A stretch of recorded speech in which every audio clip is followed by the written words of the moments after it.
It's not enough. Few solid left, but it's not enough. You that'll reach that, but not enough. Say bigger than myself, but it's not enough. I get on it. Yeah, somebody gotta do it. I mean, somebody gotta do it. I take a G-Pad, watching do it. We survived outside, all from the music. What? It's not enough. Few solid left, but it's not enough. You that'll reach that, but it's not enough. Say bigger than myself, but it's not enough. I get on it. Yeah, somebody gotta do it. I mean, somebody gotta do it. I take a G-Pad, watch do it. Yeah, I did that.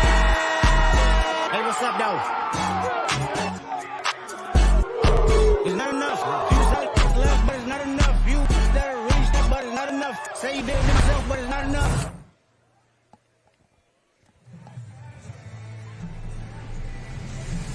Welcome into the final game of the Jacks College Baseball Classic. NC State and Coastal Carolina, oh so familiar foes to round out what's been a fantastic weekend at the home of the Jacksonville Jumbo Shrimp, VyStar Ballpark.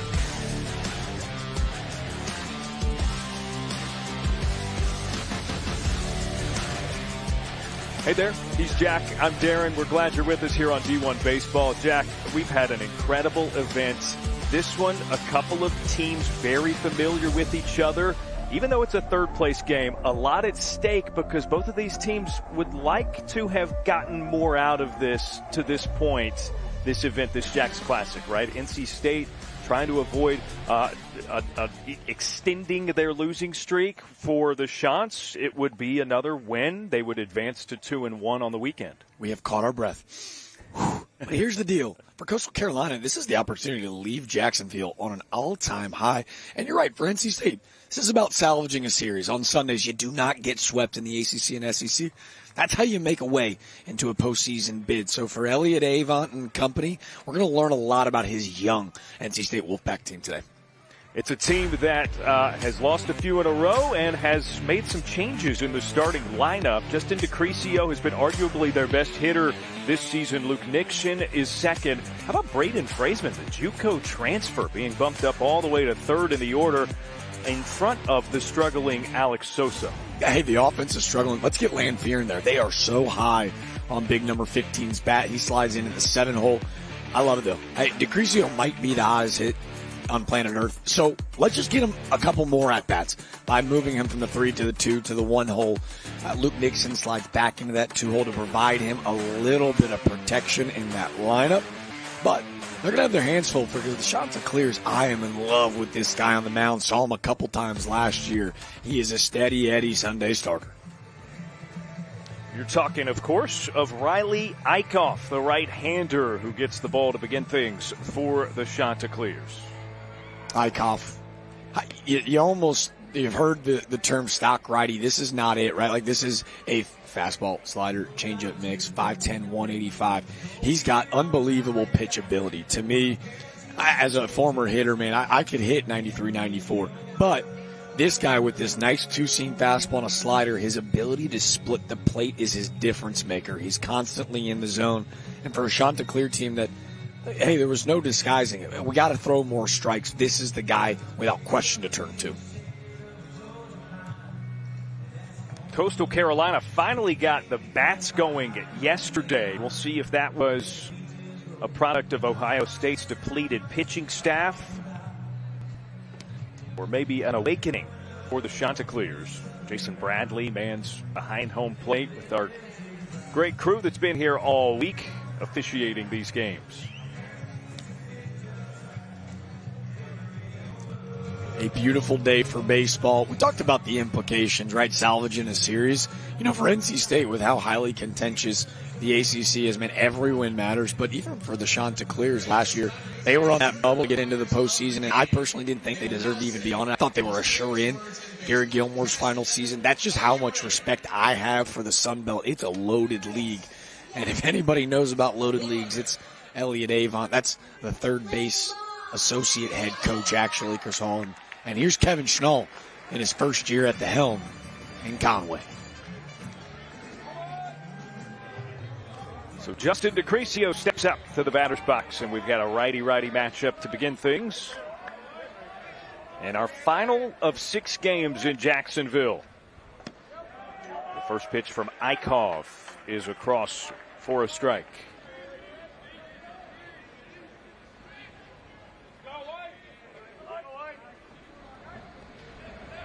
DeCrisio, a product of Orange County, California, Orange Lutheran. Big-time high school program that he came from. Narrative that is interesting to dive into. How much the recruiting world has changed so often in LA Day events world, right? Like you're recruiting the Carolinas, you're recruiting Georgia, potentially into Virginia. Hard bouncer over to third base. Wow. Nice dig. And the throw gets away. So DeCrisio moseys over to second base. An immediate runner in scoring position to begin things for the Wolfpack. That's a fantastic play from Freddie Rodriguez. And this is that long hop that coaches will teach these guys. Man, can't get enough on this throw. He comes in, takes it away, get the short hop on a nice bounce. Long hop, long throw. And on the other end, Thorndike unable to corral. So a chance to drive in a run for Luke Nixon. And his first plate appearance of the afternoon.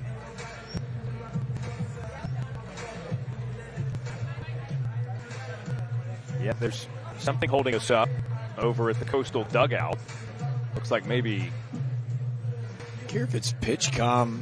It looks like athletic training staff, though, over there. Yeah, Caden Bodine's going to... Looks like he's not necessarily there willfully, so I wonder if there's a cut or an opening. You see the trainer use gloves, so I think that's what it is. Your Nat Mike at home can pick it up, though. We've got some great elevator music while we await. Teach me how to Dougie in the building for this. I don't want to call it the hungover game, but after what we just got to experience, crowning a champion, Coach Vaughn and the Tide hoisting the belt here at the Jacks Classic, we won't hide around the fact that was, that's got game of the year type vibes to it. It was a blessing to be on hand, and it doesn't belittle this one, right? For Coastal Carolina, as I mentioned, a team that was kind of on the bubble. Take a look. It looked like the ring finger on that right hand of Bodine may have been cut.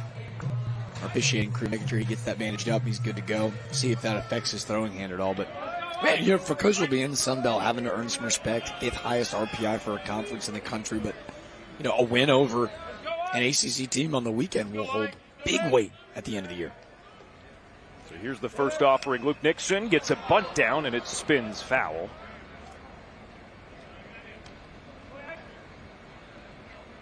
That's one foul.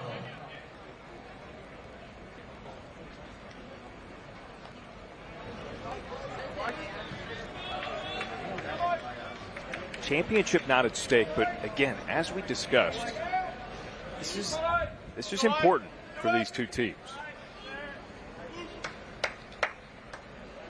I had coaches over the years that would lament over and over about salvaging a series. I was so tired of hearing it by the time I got done playing that, hey, we get the bigger picture. But in the reality of it, it's such a microcosm. But when you step back and go, hey, you find a way to win on those Sundays where you avoid being swept. I always called them lawn chair series, right? Like, hey, are you going to find out if your team folds? Are they going to stand strong? Coach Avon's got a young squad. He learns a lot today. Eichhoff in 0-2. Outside, 1 ball, 2 strikes to Luke Nixon. And for the Wolfpack, remember, they started their week losing at home to Liberty on Tuesday. And they're 0-2 here. So 3 consecutive losses for a team that came in ranked number 12 in the country. Nixon did not go 2-2. It's been a week to forget without question, but I will not question where this team's direction is heading. Just looking for some youngsters to step up in a big way. It's a lot of new and fresh faces. Nixon sends it into left center. NC State scores first on an RBI double by Luke Nixon. Pushing all the right buttons. DeCrisio moves up. Nixon slides behind for a bit of protection. Breaking ball down. Slap it the other way. A double. Taking advantage of the miscue from the shunts. And the back strikes first. Left fielder, number 2, Braden Graisman. So on comes Braden Fraisman, 7th start of the year for the Wolfpack newcomer.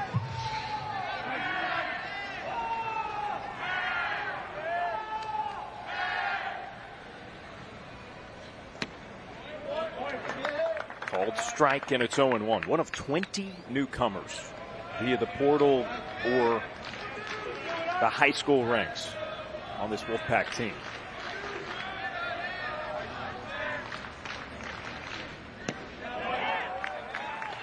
Over the top of it, 0-2.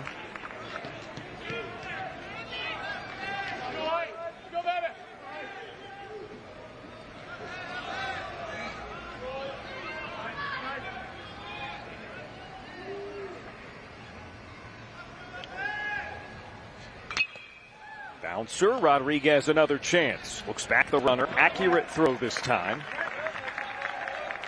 They're able to come take it away. He's in on defense, about a couple paces in and over. Comes and takes that short hop away. It's what we kind of talked about, the idea of, hey, just because, you know, it's a play that is difficult, high degree of difficulty, doesn't mean that you're not supposed to make it.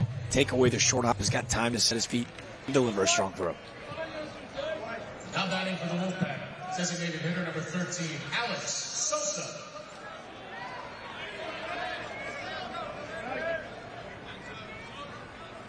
Alex Sosa, the batter. Ball in the dirt. Bodine all over it, though. Sosa without a hit with runners in scoring position this season. Such a talented player, highly recruited kid. Doesn't that just kind of scream maybe putting a little bit too much pressure on himself? Especially in the case of this Wolfpack team. I mean, he's one of the returners, maybe the sole returner, offensively anyway, of whom the most is expected. Shoots it up into the air. Rodriguez at third base. Under it for the catch. And that's 2 down. I think expected keyword in your statement. Right? Like, hey, you know what you're getting back in Luke Nixon. Josh Hogue off of injury is a bit of a question mark, but feels like he's got maybe the biggest shoes to fill. I know that's a lot to put on the young man, but that's what happens when you've got an insane amount of talent. The likes of Pennington, Nakarevich departing with that power hole kind of wide open. He feels like the easiest to fill it, and I think he's maybe starting to feel a little bit of that pressure early on in the 25 slate.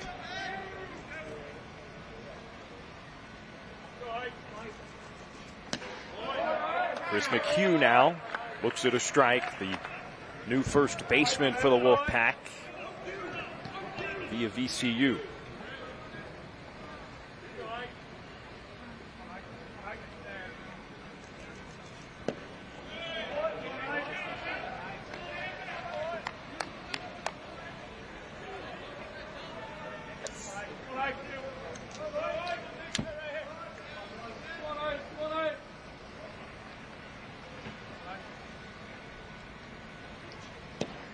Out in front, 2 strikes.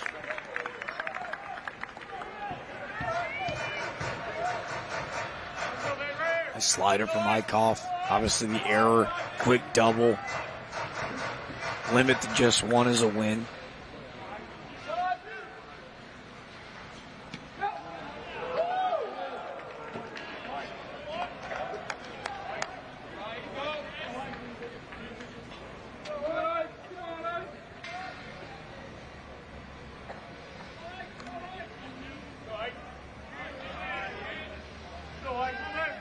Eichhoff, the 2-2. Got him swinging. Strike 3 retires the side, so some shakiness. The first 2 batters, a run across for NC State. And it's 1-0. We go to the bottom of the first. Coastal to the plate.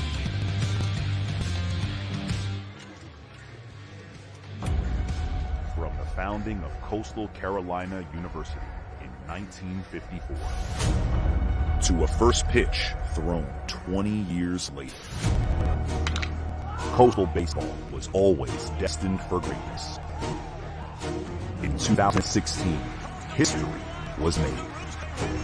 Our lives changed forever. And with each season, greatness has persisted, all leading up to this moment right now.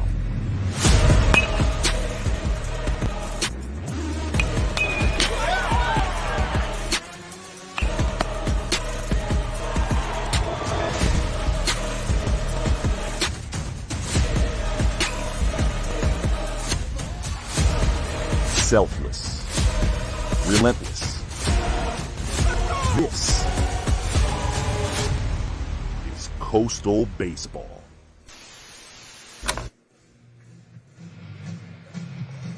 The Jacks College Baseball Classic is presented by Peak Events, home of the best outside of Omaha. Follow Peak DOT Events on social media to keep up with the best in early season college baseball.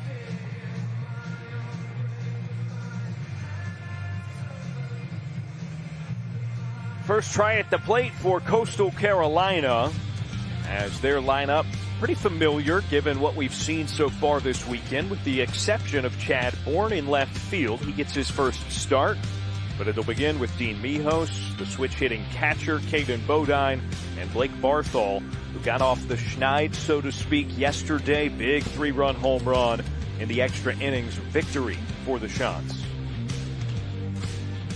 Think about that matchup, too. Ohio State, 2 heartbreaking losses, not only today, but last night as well. The Chanticleers, you blow the lead in the ninth, but you think about the tumultuous return to get back to that point in the game.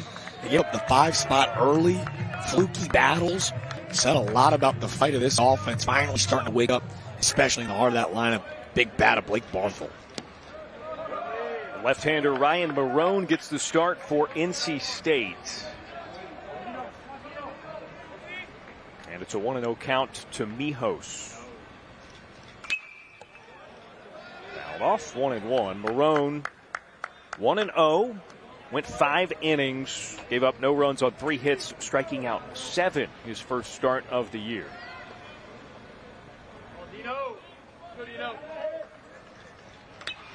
Weekly, right back to Marone, who gloves it. Ragged Riley Eichhoff. Marone, another guy that I think a lot of Wolfpack fans were curious to see what the shuffling of the deck would look like on the weekend. Marone, a guy that pitched a ton for this team a season ago. Really excited about the future of this young man, but the future kind of feels like now. Worked his way into a midweek starter role last year. Appeared some on weekends as well. Once they figured out, okay, he's an important piece. He can do some things for us.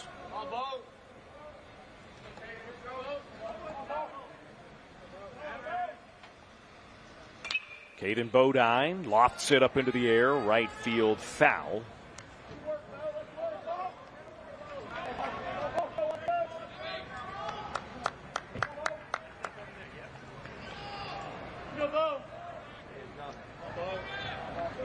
Now it's an 0-2. And Marone sails it up. Bodine does not bite.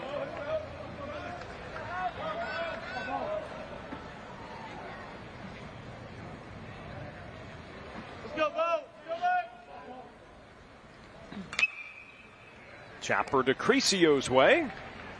In stride, makes the throw. Cricio's just got that kind of big league flavor, doesn't he? Coming from the West Coast, got the flow, the TV tape, making everything look smooth. What a get for Avent. Fun to watch him swing it, but you were right and spot on. Like he made his way over here because of what he was able to do flashing the leather. 2 away, nobody on. Blake Barthol watches the first pitch from Marone. Fastball misses 1-0. We've talked about Barthol's struggles. Got his second home run of the season yesterday. Leaves through, and it's 1-1. Still a 400 OBP to this point in the season. He's still finding ways to get on base. We discussed with Sosa the idea that he feels like he's got to be a little bit more, take on a bigger role with some departures in that nasty lineup a season ago. It's going to come. This kid's so dang talented. It's insane. Saw that towering high fly ball of a 3-run homer yesterday. There's more to come in this swing. It's so smooth. Can't connect on another. It's 2-2.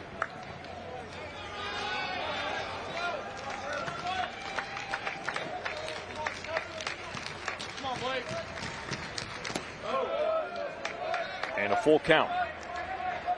Domenico Tazi, the designated hitter, is in the on-deck circle.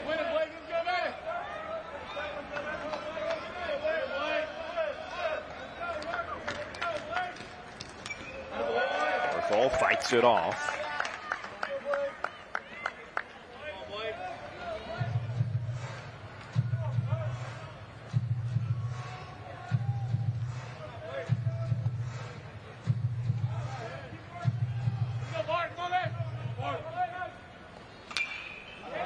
Another foul ball. This will be pitch number 8. Doesn't that look like he's a little bit more locked in? Saw a lot of swing and miss the first couple days here at the Classic. Even just being able to spoil, find his pitch, looking much more comfortable. Yeah, and takes ball 4. Yeah, it's a big league at bat. That looks like Blake Barthol. A 2-time National Player of the Week, and we just kind of say seemed out of sorts, swinging at pitches he usually doesn't. I think it's a really good arm, and Maroney doesn't chase, fights, works, draws that pitch count a little bit higher, trying to get into that pack pen.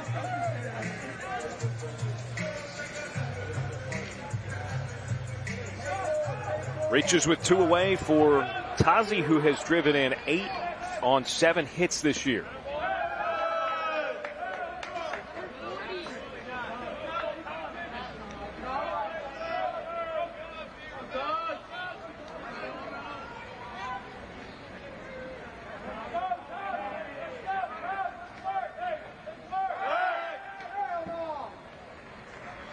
Kind of a lazy move over to first, but Barthol still having to dive back. Sometimes it just kind of scares you. Like your brain is like, oh, he's picking off. And then your body doesn't move. You're like, ah! Called strike to Tazi. It's 1-1. I wonder if that made any sense to the fans at home, or if I just sounded like a crazy person. But I literally felt that for Barthol. Like I've been there.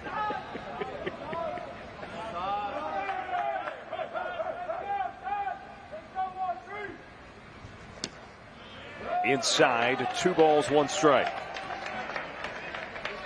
What makes you wonder that? Was it the I think that's the slight panic everyone can relate to, no matter the situation. Yeah. Whether you can't find your keys, or you forgot like you thought Jack's Classic sweater at home. Shot up into the air, opposite field. Tazi has it back to the wall and gone. The shot declares. Designated hitter gives them the lead with 1 swing of the bat here in the bottom of the first. It's 2-1. A freshman getting out of the box and hustling. Kiss it goodbye. I mean, a little backside yaya? Are you kidding me? I get the teenager, folks. You're not supposed to hit the ball the other way that far. Yeah, boys, fired up. Rightfully so. What a swing.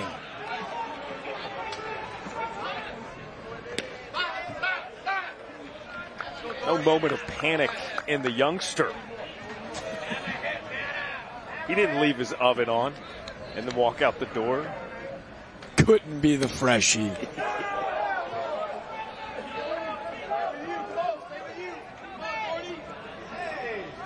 Colby Thorndike with a 1-1.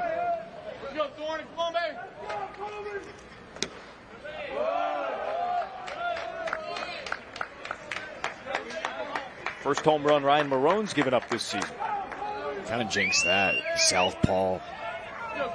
Weekend pedigree. Based off that swing, too, and go back and take another look at it, I'm sure, when we roll out the break. He's such a big, strong, physical kid. Like, the physicality does not scream underclassmen, but in the extension and that follow-through, I think allowed him to generate that backspin. So many people talk about launch angle, when in reality, it's not preset, right? Like, it's not like I'm dipping the shoulders and trying to force it. It's really after the swing when you're generating that full extension. Another full count pitch here for Thorndike.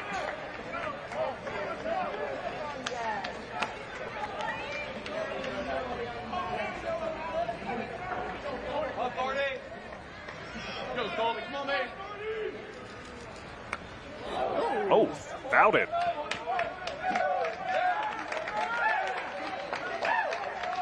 Survival swing. I was going to say, I sang twice on the broadcast earlier today. If you're just joining us, I'm going to burden you with it again. Staying alive. There it is. On cue. Third foul ball with 2 strikes. Spoken into existence.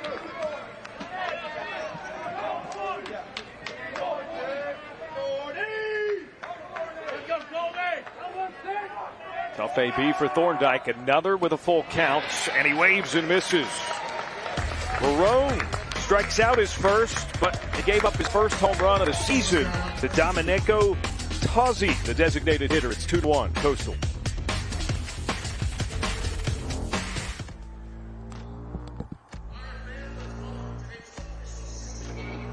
Chris Cole, Turner on his way to second. Cole, strike 3 on the inside. Almost slow done. Super Regional on the way for NC State. The Pack is back in Omaha. It's a dog pile in the infield at the home of the Dogs. Well, if you didn't know who NC State was, you know now. And he's going to watch it fly. Give it a chance. Cole, strike 3. 8 strikeouts. Ryan Barone. Strike 3 call. It's a swing for NC State. It's not coming back.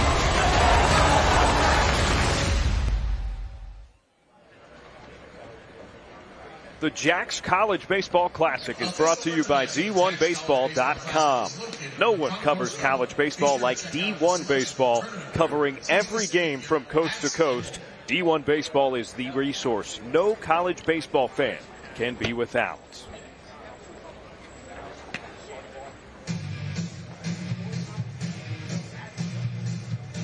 At least a run for both teams in their first cracks at it. 2-1 Coastal Carolina as we move into the second inning and our final game of the Jacks Classic. What a weekend it has been. Congratulations again to the Crimson Tide of Alabama, coming back from 10 runs down to walk it off in our earlier game today and secure a 3-0 weekend. And the Jacksonville College Baseball Classic Championship. 1-0 the count to Josh Hogue, who leads off for NC State.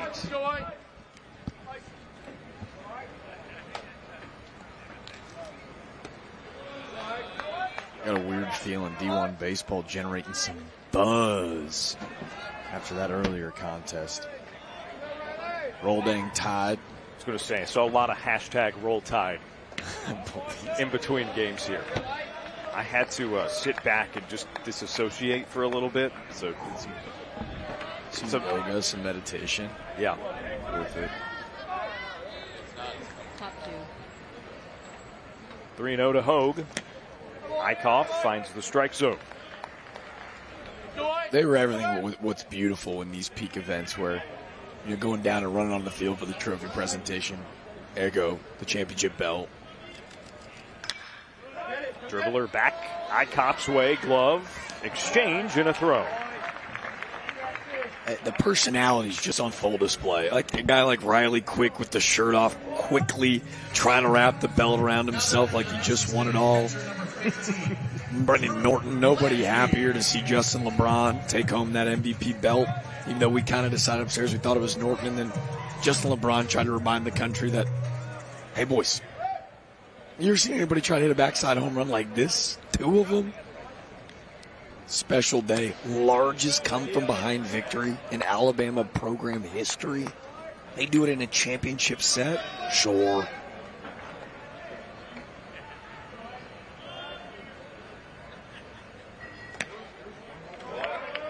Drew Landfear takes. It's 1-1.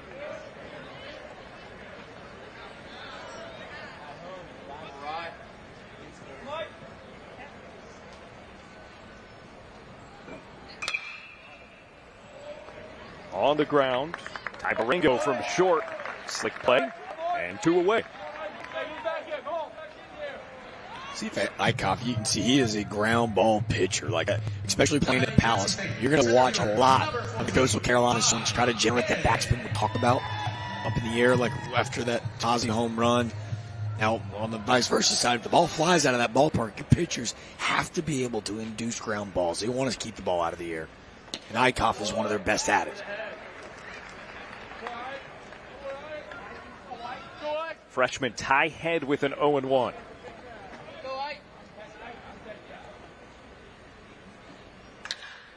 Another bouncer, this time to Barthol. Plenty of time from second, and that retires the side. You said it. 3 batters, 3 outs, 3 ground balls.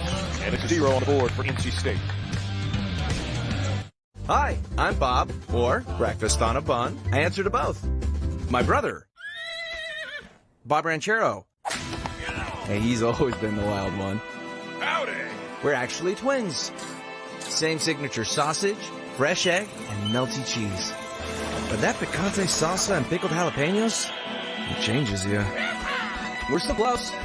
He does call me regular Bob, though, which is a little hurtful.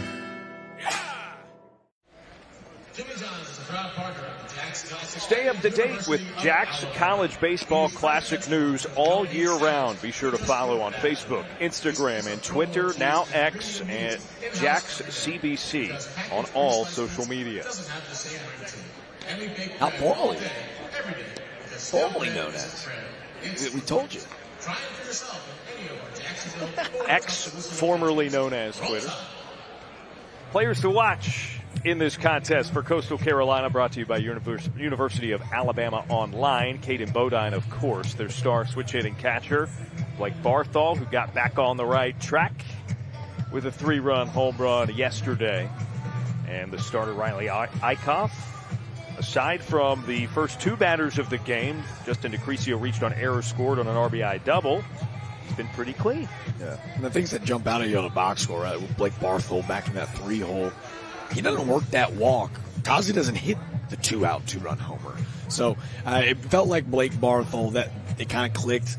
With really talented hitters, it's just more of a kind of when instead of if. And yesterday it felt like the light kind of clicked in that big moment when he hits the 3-run homer, reclaims the lead. And hopefully for Chanticleer fans around, he can stay in Fuego. 6, 7, 8 in the order for the Chants here. Freddie Rodriguez, Jake Books, and Chad Bourne.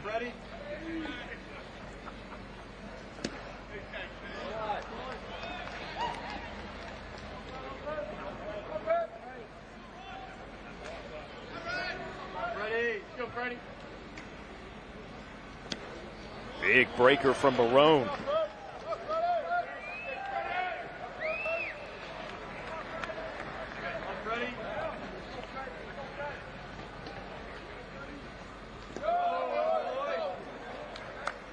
Interesting, you get in these events representation from 4 different conferences normally, right? You get sort of the geographic footprint spread out for an event like this. Swing and a miss. Freddie Rodriguez goes down on strikes. It's consecutive punch-outs for Marone. Marone made his first career start a season ago against Coastal Carolina. Not an unfamiliar setting. I talked about it in the Carolinas too. It's tough to schedule a midweek that's not insanely challenging. That's where for State, Elliott Avent, they were very familiar with Justin Hare. They were very familiar with Coastal Carolina, whether it be a midweek slate or the occasional weekend set in the non-con. For Marone, you said that you saw him last year as well. I was just so impressed with his pedigree for a youngster. I sure as heck didn't handle myself and carry myself like an underclassman the way that he did. On the ground, Nixon comes up from right field to make the play.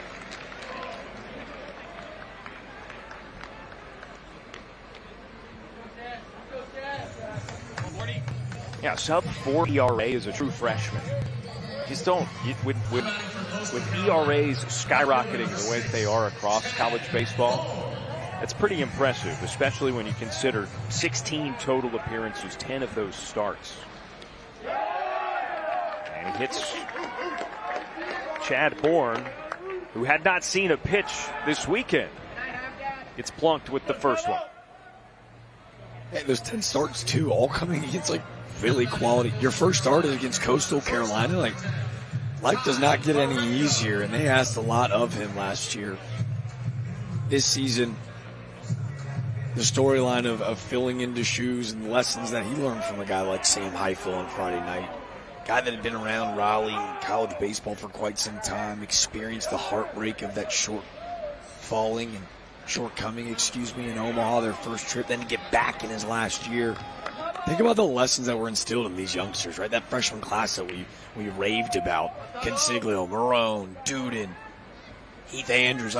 Now all the time, sudden, it's their time to shine. 1-1 the count to the 9-hole batter, Ty Barengo. I've got to correct myself. I believe it was his second career start. Was it? Okay. In his debut, he tossed 5 shutout innings against VCU. Not the tournament team. Allowed just 2 hits, and it helped his head coach, Elliot Avent, notch career win number 1,000. Pretty cool debut. No pressure. That is pretty awesome. I wonder if that baseball's kept, obviously, in Coach Avent's. Up to DeCrisio at shortstop. Easy play for him, and it retires the side. Strands a base runner for Coastal in the second. On to the third we go.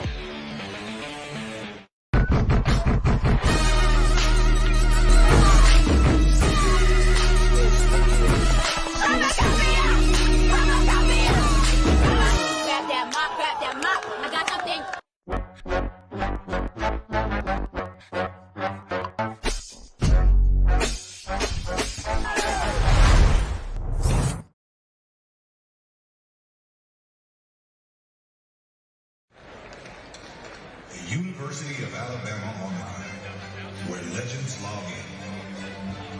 A look at our players to watch for NC State in this final game of the 2025 Jackson Classic. Braden Freisman got lifted all the way up to number 3 spot in the order. Chris McHugh, the VCU transfer, has looked good so far in his first season as a member of the Pack. Ryan Barone, who we've discussed already, the starting pitcher, through 2 innings of work, with the only blemish being that 2-run home run launched by Dom Tazi.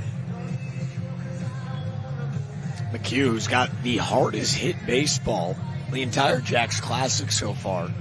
I'm still not sure if I believe the 2 home runs hit by LeBron were only 108. But let's give some credit to Chris McHugh. That single the other day, 109.7.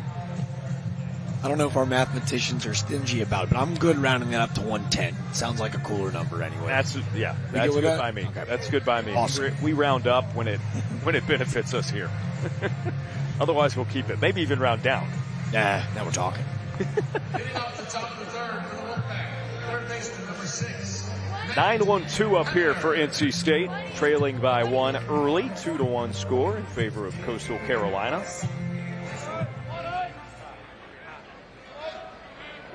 Matt Havner is at third base defensively. Hacks at the first pitch, can't connect. It's 0-1. Early on, they've been platooning that third base spot. Ryan Jaros, who swung the bat well for the Pack.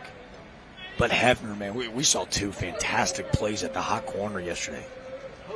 One diving towards the line, big throw, getting up quick. And then one coming in, a runner. Great transfer. If they get this bat going paired with his glove, he'd be a weapon. Fly ball, shallow left center. Mijos sprints in for the catch. Straight off the end of that bat. Havner, he's got that big leg kick, likes to sit and hang on it. You know, his successes and failures at the plate are all going to be about timing. This is a little bit of a blooper. Mijos, we've seen some center fielders really go out and cover it this weekend. He's just as rangy as the rest. Gets us back to the top of the order, second time through for Riley Eichhoff. Off speed, gets DeCrisio swinging and missing, 0-1. Justin DeCrisio reached on a throwing error by the third baseman Rodriguez. His first time up, came around to score the only run so far for NC State. And he looks at called strike, 0-2.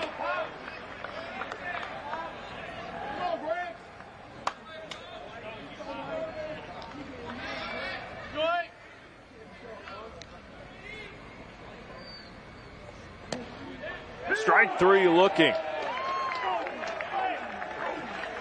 2 down. Not in love with the call or Pack fans, but we're seeing these pitchers really starting to settle in, aren't we? You be the judge at home. Yeah, that strikeout might be credited to Caden Bodine. He's got a few of those on his ledger this weekend. Man, he's such a special talent. Because plays the catcher position. It might not be as flashy as LeBron fielding it, or heck, even Buss, who we saw out in center. But what he does behind the plate, maybe even more important because of the consistency of what he does night in and night out, handling a staff, his veteran leadership, big cannon of right arm, so quiet with the glove. He is a bona fide big league. Quick 0-2 on Luke Nixon. Foul ball. Eichhoff is really confident with that breaking ball. Kind of sets him apart. As a hitter, if you know that the guy on the mound, sometimes it can bite you a little bit. We're like, hey, he's in the zone too often. But when he can break off a bender at any count, it makes every at-bat just that much more uncomfortable.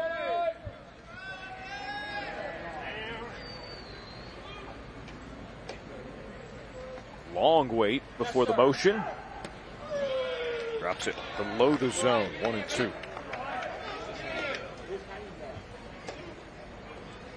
Nixon took that bender and shot it out in the left center field. Now doing what he does best, working a long at bat. Oh, there you go. Can't connect. Couple Wolfpack batters fanned in a row by Riley Eichhoff, and he gets NC State to go in order, still 2-1. Coastal's advantage through 2.5.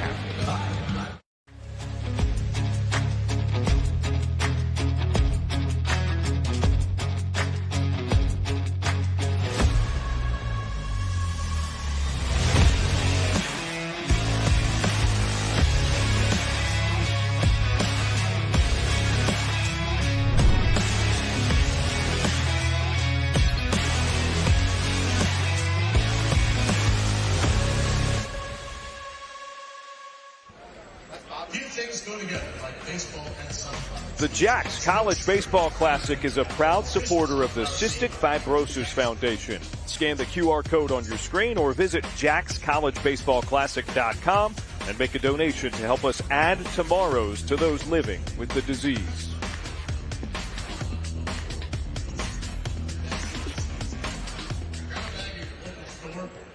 Bottom third coming up in our final game of the Jacks College Baseball Classic. This is for third place on the weekend, but still plenty to play for. Early in the season, Jack, you know these events. It's setting yourself up to compete within your conference, to compete hopefully for all these teams in a regional. That's part of the reason that they conduct these events, peak events, the way that they do, sort of a regional format. Yeah. The routine of it all even, right? Like, it helps set the groundwork. Like, we were talking to peak events before the game, like, hey, even down to, hey, one team takes BP, the other's in the tunnel, because from a timing standpoint, it's not fair to let everyone in on the field. Then the next team rolls right into it, and you got to be able to go from sitting in the bleachers as a fan, getting ready to play in a big-time game, and then locking it in right away. So it's something that these coaches can then lean back and rely on as, hey, we've been there and done that when you get to postseason play. So valuable on so many levels. We've bragged over and over about these events. It's that attention to detail with regard to making it regional-like that I just love. Dean Mijos pushes it through the left side of the infield as we're back to the top of the order for Coastal Carolina, and leadoff hitter does what leadoff hitters do. He's a really interesting prospect where we talked about some of the injuries. They played him in the infield. They played him in the outfield. And I really, really love his swing. We talked about extension, man. Look at big deep follow through. This is a true 12-6 breaking ball down in the zone. And everything, there are guys that just step on a ball field and they make it look smooth. Mijos is one of them.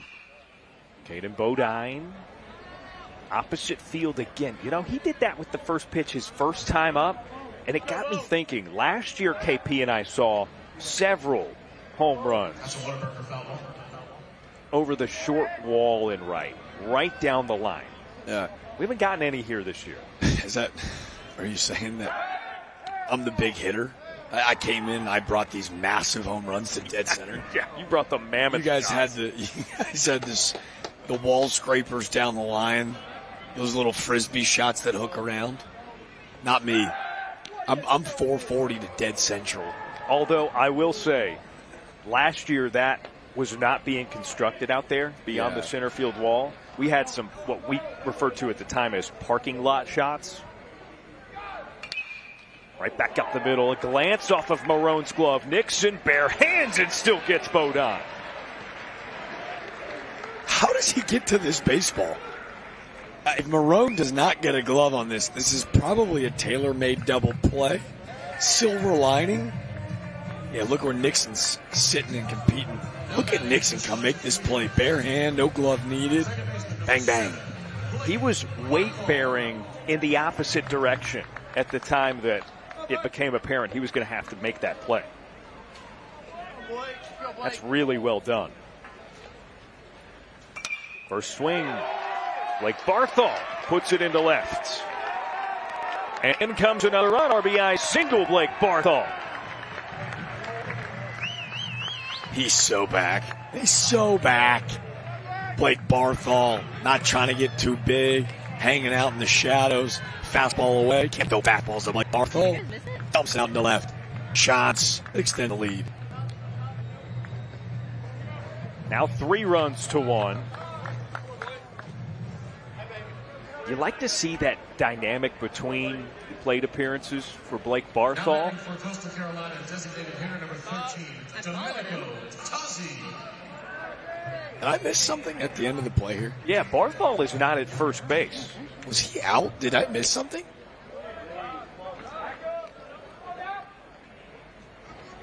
How about that? We missed it. So many eyes on what was happening at home. But Barthol trying to pursue into a hustle double.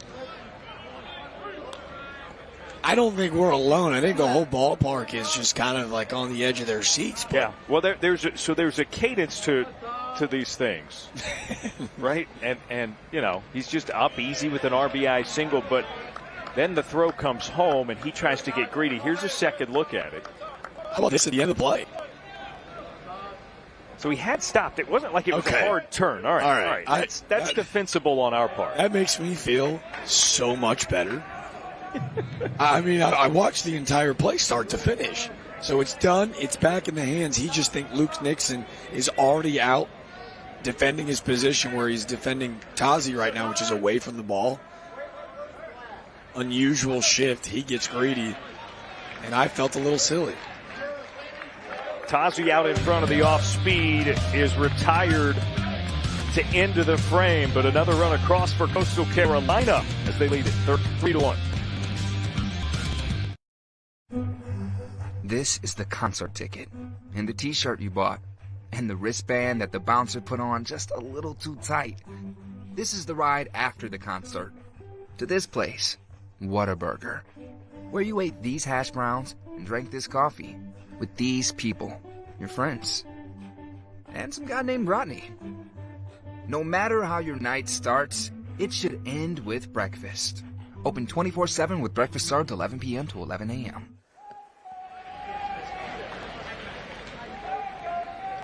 Carefully manicured grounds here at VyStar Ballpark, home of the Jacksonville Jumbo Shrimp, AAA affiliate of the Miami Marlins. They'll be in the house playing baseball before you know it. Beginning of April, their play will start. Smell it. Opening day right around the corner, but our opening day already underway. Already happened. And for better or worse, some colder environments for early season college baseball. Not on this sunny Sunday in Jacksonville. Man, this weather's perfect. These fans have been spoiled. They have shown up in waves today. Heck of a show out here at the Jacksonville Classic.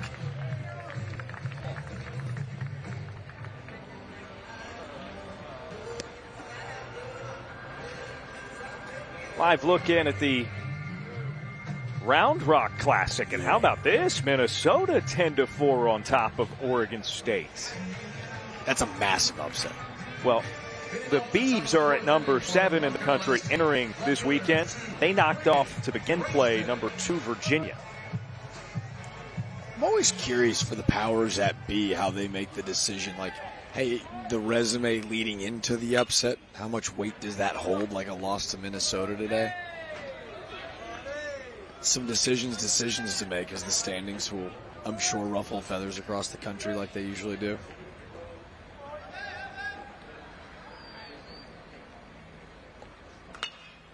Bouncer foul. You know the number one rule with that, always. What's that? Blame Kendall Rogers. Tweeted him. He does hate your team. That's true. He does. I know that those are jokes. He does hate your team. Whatever team that is. Braden Fraseman looks at the first ball, 1-2.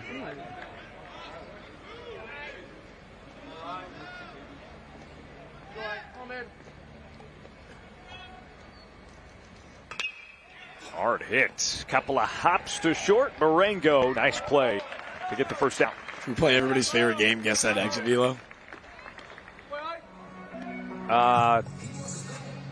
104. Feels good. Hang tight. Still waiting. It's a heck of a play through the middle, though. Watch him get two, get behind, deliver a big throw. Marengo's looked smooth there. Yes, he has. Between he and Billy, they put you not only third, but shortstop as well. Marengo getting the starts on the bookend Friday and Sunday.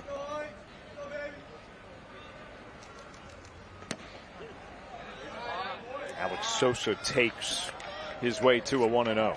Got my answer. You said 104. Yeah. 98-1. Oh. I would have guessed triple digits as well. Yeah. The ball's tacked. 104 would have matched the hardest hit ball so far, I think, right? Well, without a read on Tazi's home run. Because for whatever reason, we hate in-house, the home runs just have an issue. I think they know that I'm such an over-the-top, love to exaggerate human being. They just leave it up to my imagination. Like Justin LeBron's homers that didn't register. It's like a bajillion. Yeah, bajillion sounds right, a bajillion miles an hour. 2-2 after the foul ball. Sosa popped it up to third base his first time up. It was 0 for 1. I was in the building last year when Sosa walked off Wake Forest and their 3 top 10 picks, hit it over the scoreboard for a 10-run rule walk-off homer. I can confirm he did hit that a bajillion miles an hour. It's science. It's just science. Bill Nile proved me right, I swear. 2-2 taken by Alex Sosa. I know you paused because you're waiting for him to hit it a bajillion miles an hour again. No, I was trying to stay on my feet so that I could make a Bill Nye reference. Oh, yeah. Based on whatever happened. But I'm afraid I'm coming up short. I only have one Bill Nye reference, and it's just the open theme song. Clearly don't remember anything from my public school education.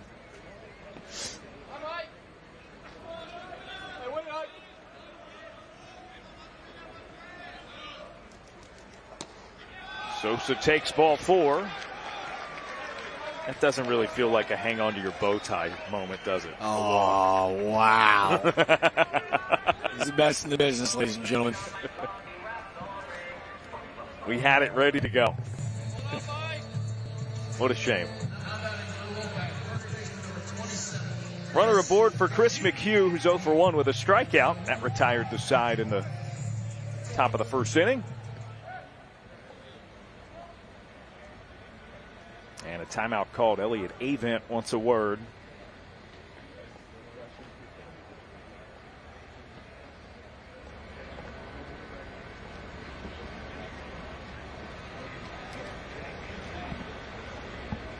for an offense that has struggled. Elliott Avent just coming out and slowing the moment down. Frazeman peppers a ball for an out. Sosa draws a walk. He's just trying to, like, I don't know, provide some levity. Getting to talk with Coach Avent Thursday night. Guy is absolutely hilarious. KP said it best. Like, you just walk away from the conversation happy. Beautiful soul, I believe he said. I think he's trying to provide a little bit of that levity for an offense that could use a pick-me-up. First pitch to McHugh, swung on and fouled.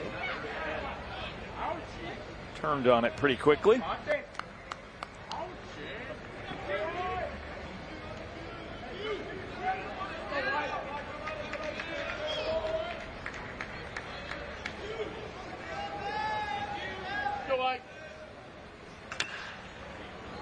Other way, bounces away from Thorndike. Barthol and the covering pitcher Eichhoff got to first.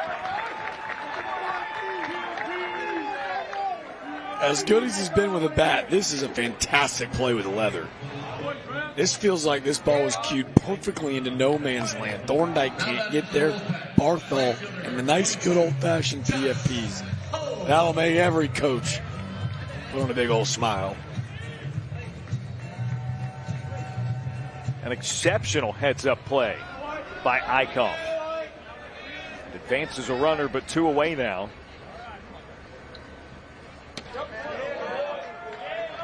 You said the heads up, man. He feels like every time he toes the rubber, like coaches can kind of take a deep breath and go, he's got us covered. Between he and Boda, they can call their own game if they'd like. We know he's going to cover his position well. He's a pitching coach's dream on the mound. Oak tips it back. Foul ball 0-2.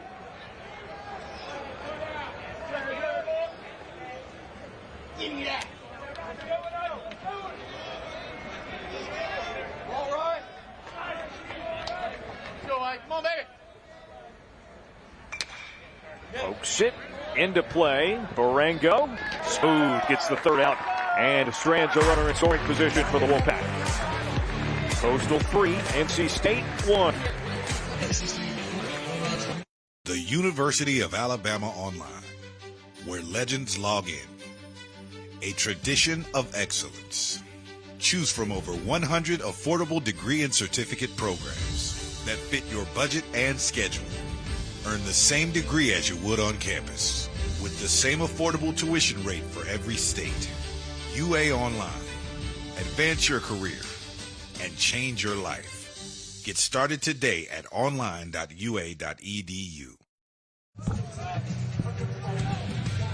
The Jacks College Baseball Classic is presented by Peak Events, home of the best outside of Omaha. Follow at Peak DOT Events on social media to keep up with the best in early season college baseball.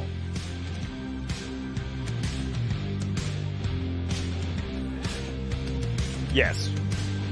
Yes. That's my binary response. The Jimmy Shimmy. Oh, yeah. Oh, that was awesome. Walk-off homers, robbed homers, diving plays. That is my favorite moment of the weekend. Turkey splits on top of the dugout. Turkey, right? That's got to be what that is. Was it chicken? One was in a chicken soup. Yeah, that's that turkey. Rocked. That looked like it really hurt, though. She's being hounded by fans asking for autographs now. Big fan. Forget Will Hodo. Who? We've had some yeah, oh, the fist pump too. Come on. We've had that is a spectator. Those two, right? So we've had some rogue mascots. I think it's a turkey. I think there was Pikachu behind her. Peak Events. Those are your go-tos right there. Start marking around that. The Jimmy Shimmy, brought to you by Jimmy John's. The Jimmy Shimmy, the proud sponsor of the Turkey Splits. How'd I do? I tried my hand at one of your reads. To be clear, I don't make mine up as I say them. They're written. Who said I made that up? Come on. Yeah, that's a good point. Sorry. Oh, Colby Thorndike, the foul ball. He got a 1-2.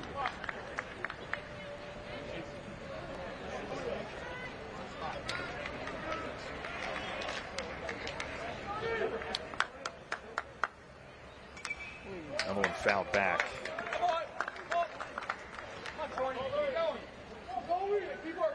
No joke, Jack. I just saw those two costumed fans in attendance being escorted.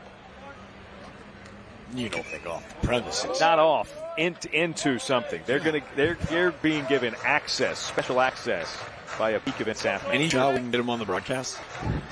That feels overzealous. Yeah, that's. I'll pump the brakes. Maybe a bit much. I'd like a choreography lesson, dance routine. Oh, swing and a miss. Thorndike fanned to begin the 5th inning. That feels like of his strikeouts, that being the 4th. That when he's got this breaking ball working, that's the reason Ryan. I mean, that is a true 12-6 breaking ball. Looney Tunes, Bugs Bunny-esque. Big hump, drops it in. Make it look easy. I said 5th inning. It's the bottom of the 4th. We're so out of sorts. No, we're not, dude. No one would have known. No one even blinked an eye. We're good. Graphics right. We were wrong. That's okay. Freddie Rodriguez watches strike 2. He struck out his first time up. When you see that big breaking ball, by the way, you can't help but think, all right, I'm not going to get fooled on that. So then all of a sudden, Marone, who's peppering in 92, 93, all of a sudden it just feels and looks a whole lot actually heavier than it is. That last fastball from Marone at 91 miles an hour. But when you're anticipating that big breaking ball, that fastball gets heavy. Another 0-2. Down in the dirt.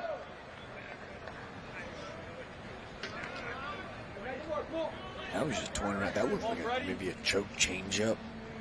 They just overgrip. 0-2. Trying to get weird. A little setup pitch maybe. Hard ground ball. DeCricio's got it. Bobbled it on the exchange. And it allows Rodriguez to safely stand at first base. Rare error over there. That's kind of like a low worm burner. Doesn't ever really take a hop. Speeds the bat up. And you can see it just kind of stays low. It almost like gets in that glove a little quicker than maybe he anticipates. Goes to pull it out, and it's still hot.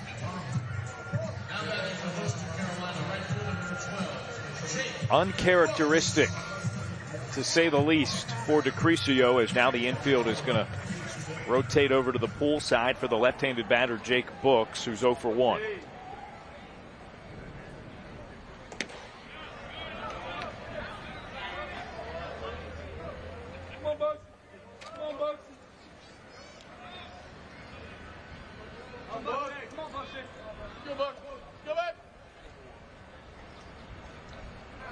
Marone throw over, and Rodriguez is back.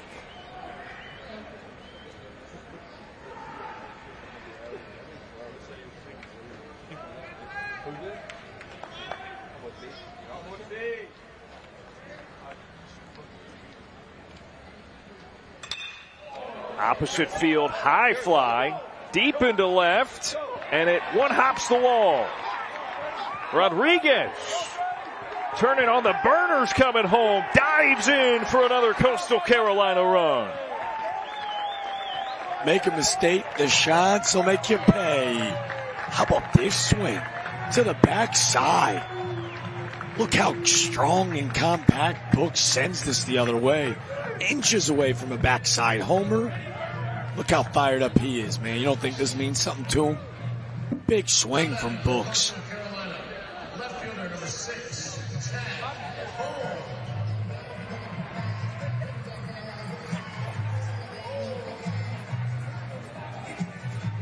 A 3-run lead for the Chanticleers now.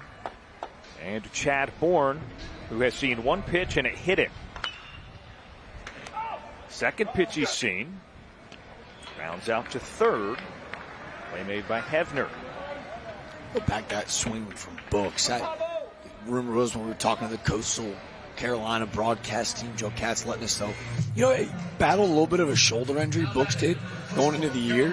Hey, for me, I can really relate to that. Tearing my labrum right before my senior season. Like, not to say that's what happened with Books, but you know, with those shoulder injuries, sometimes with the swing, instead of moving pieces, if you're a little banged up, swing get a little bit quieter, a little bit more compact. That two-handed finish a la Ted Williams. Everyone loves that big one-handed extension. Books, you could see on that backside swing, like, not a lot of moving pieces. He's got some big, long levers.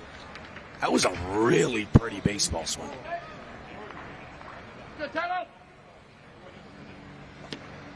Ty Barango takes a couple. He's got a 1-1.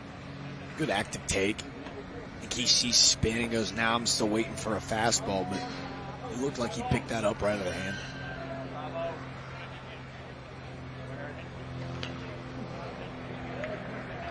Touches it foul. 1 ball, 2 strikes as Ryan Barone went around 70 pitches. That was really nice, well-timed sinker. Or to look like Barango sitting fastball. He gets sinker. Can only roll over.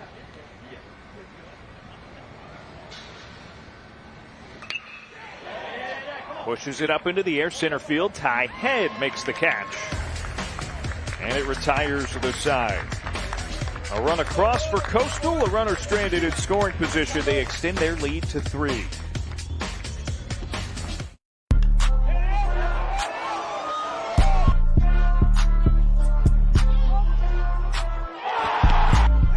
Ran up out of luck soon as I up the highest metric. The city just made it sweet, you could die better. They mouths were full of deceit, let these cowards tell it. Walking New Orleans with the etiquette of LA yelling. Second bad, but somebody gotta do it. Got my foot up on the gas, but somebody gotta do it.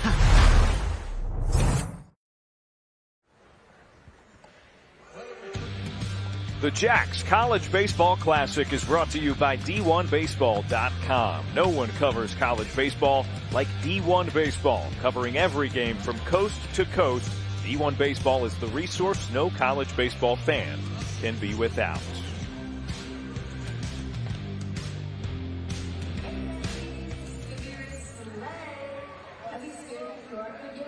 Through 4, it is a 4-1 game in favor of Coastal Carolina, looking to go 2 wins and 1 loss on the weekend. Here at the Jacks Classic, NC State scuffling. They have lost 3 games in a row going back to their midweek against Liberty on their home field. Aaron, you know the ACC better than most. For NC State, when you look at kind of the cream of the crop, is a team that just went to Omaha with really powerful teams. When you look at North Carolina and Florida State, Clemson, where do you see NC State? Obviously struggling a bit, but this was a top 15 team going into the season for a reason. Yeah, I think there was justification there with some of the pieces they have coming back or had coming back that are back currently. Big cut by Drew Lanphier, the leadoff batter, 7-8-9 for the Wolfpack here. Look, I think in the transfer portal, not that this is a miss right away, but classes look different. You're gonna backfill, but you don't. It doesn't look the same every year. Last year, for instance, Alec Makarevich was a grad transfer from East Carolina. As he was playing last season, was the active career games played leader in college baseball. Not an exaggeration to say you had the most experienced player in the country at that time.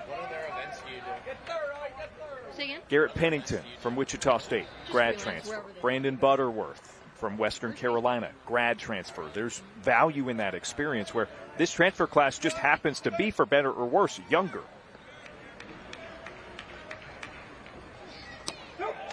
Strike 3 called. Lanphier tops the tap of his helmet as if this is a AAA game being played by the Jumbo Shrimp. No ABS to review it and put it up on the big screen. That big slider from Eichhoff. Bodine making it look as pretty as ever. And I think experience cannot be understated, right? Like, Pennington had 4 years of college baseball under his belt when he showed up. To the point where, at this point in the year, yeah, he knew the drill. Aback knew the drill. Butterworth knew the drill. They know what they're about. It's easier to just hype on Friday nights. Like, come on. Yeah. Been there, done that. And I think what's important to note, we're not saying that this Pac team can't turn it around and make a run. Well, I think that's my point. Yeah, is exactly kind of the opposite of that. Oh, right? yeah, well, yeah. My point is they're going to get better as the year goes on. Yeah. Like, it's not to say that the ship can't get right. I think Elliot Avent knows that. Yeah. He knows that this youth, not to say is a problem. Sometimes it's like blind ignorance when you've got like a young team that doesn't know they're supposed to be this good. This is a really talented group that experienced, some of them, a trip to Omaha. And not to say that they just expect it to roll over and happen again, but the veteran savviness of having guys to make sure everyone's falling in line. Now it's these youngsters trying to make sure, hey, boys, time to rock and roll. The key, though, is, especially in the ACC, is like, as long as you're on your P's and Q's by the time that you get into the heart of that really difficult schedule, they're going to be just A-okay. True freshman starting in center field. He's got a full count here. With one away and nobody on. Eichhoff, the pitch. Tight head, chases and misses. It's now 5 strikeouts, 2 in a row for Eichhoff. I told you I love this kid on the mound, right? His pitch ability is on a whole other level, in my opinion, than really anyone else on Coastal. He fired up a little bit. It's a kid that had a massive redshirt freshman year. Every season, he just stills up innings, coming off a year where he threw a career high 75 2/3, career best 56 punches, goes 6-1 in a career best 16 career starts. Like, you know what you're getting when 2-6 toes the rubber, and it almost feels like, with some question marks in that staff, like, don't you want your most reliable guy going on Fridays? Now, Stuff, I'm not going to argue with Lukey and McKay, but this guy, I know exactly what I'm getting every night out.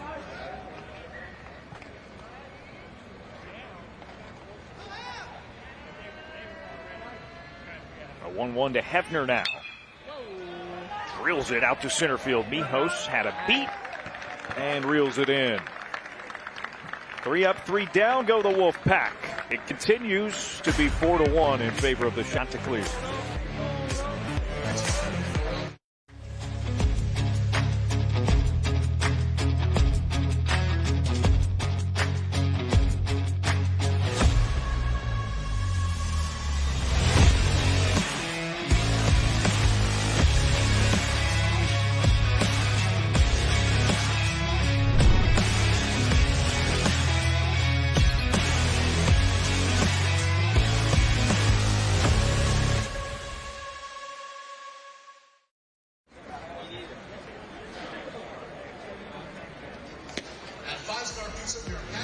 Ball game here in Jacksonville, the finale of the Jacks College Baseball Classic here on D1Baseball.com. Whether it's just been for this game, or 2, 3, maybe all 6.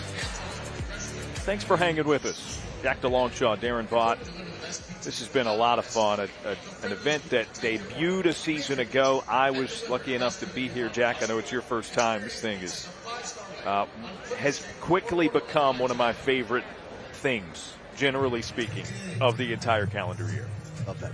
Halfway through our finale, Game 6, man.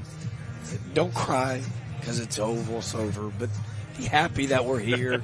Aaron, it's been a blast, man. I keep going back to it, man, but what an incredible venue for this series to take place, man. Sights and sounds, the Jaguar Stadium right behind, a concert venue, a bridge, the practice facility, the logo lit up like a Christmas tree. I'm all in. Jacksonville Jumbo Shrimp. There's, like I said, there's no way I don't leave without a hat as well. Bouncer Hefner gloves at third base and throws across. Dean Mijos is retired to begin the 5th inning. Bottom of the 5th. See little Ronnie rolled over. Hefner lined out in the last inning. I told you that glove's going to keep him in the lineup if he keeps fielding it like he has.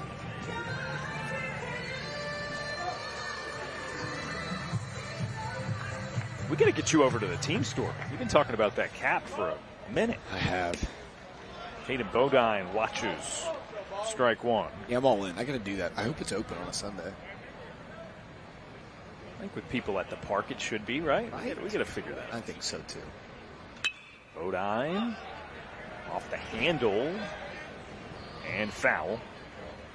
So a quick 0-2.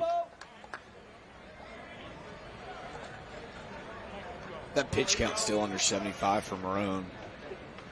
Nobody's stirring in either pen. This has been, I don't want to jinx it, but probably the best starting pitchers duel we've had so far.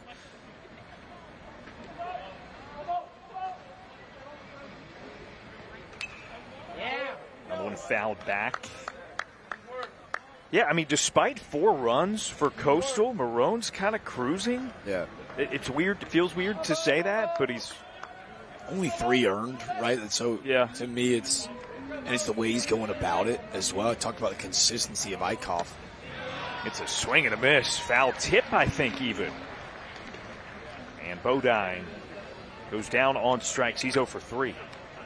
I think it's their ability to throw at bats, force contact, but also induce the swing and miss. And that is a big league 12-6 break ball from Marone. And he knows it. It's the 10th swing and miss that he has induced this afternoon, which ties Eichhoff, which is kind of combative of what we talked about with their ability to force contact, keep the defense active.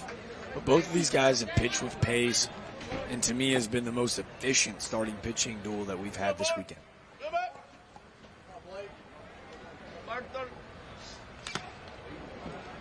Watches one, fouls one. Blake Barthol with a 1-1. A walk and a run scored in the first inning. RBI single in the third for his 2 plate appearances.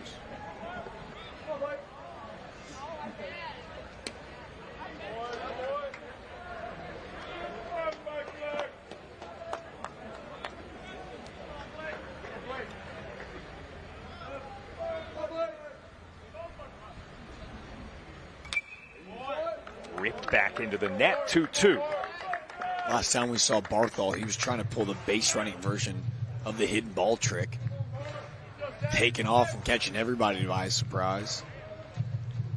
Sometimes if you just act like you're supposed to be there in life, it works out. Nobody bats an eyelash. It doesn't happen that way on the base paths too often.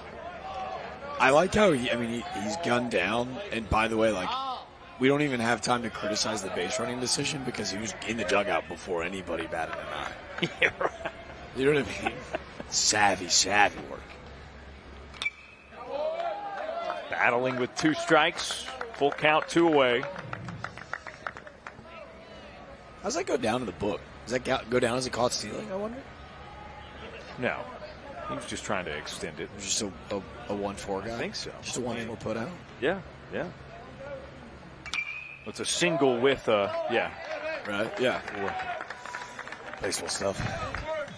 We've had a lot of that.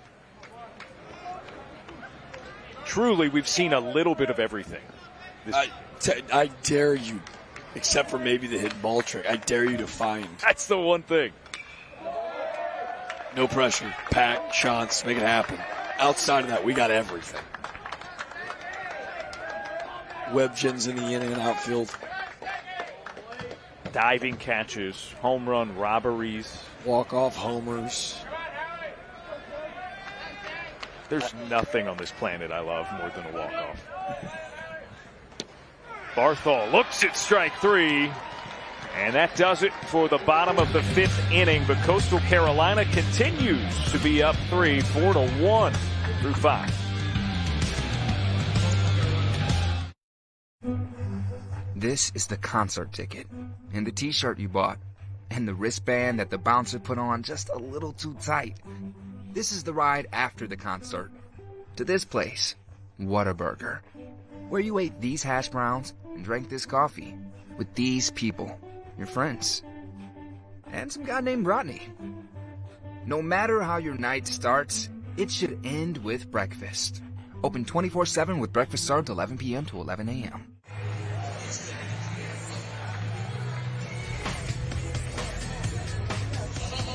Riley Eichhoff back out for a 6th inning of work as the starting pitcher for Coastal Carolina. He's got a 3-run cushion, 1 run on 1 hit so far. for the Wolfpack, which entered this week as the number 12 team in the country and is trying to avoid a 4th consecutive loss.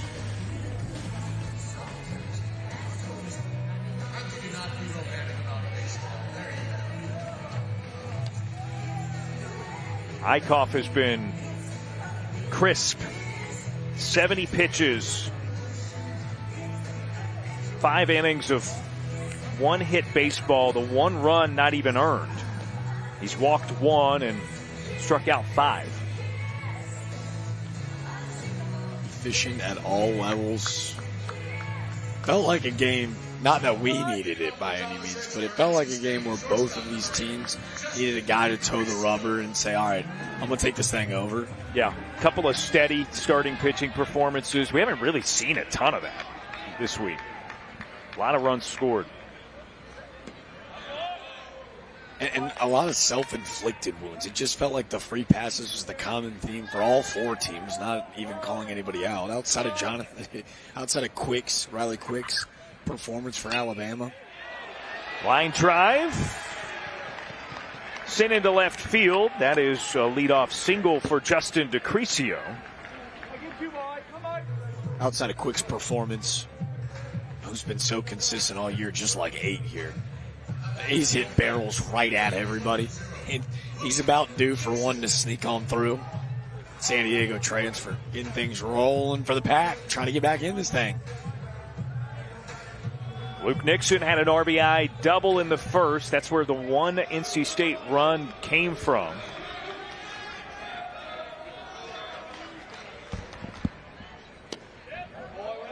Looks at strike 1. Since then, he has struck out in the 3rd. That was his last time up.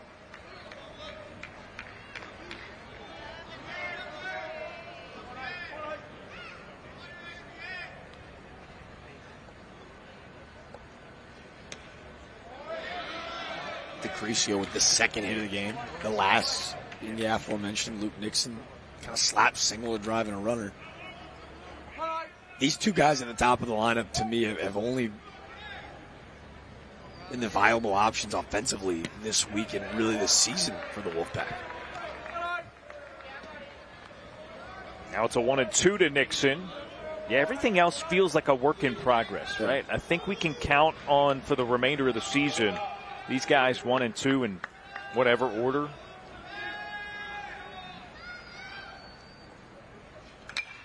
It feels, inappropriate to say that when Chris McHugh's hitting 409.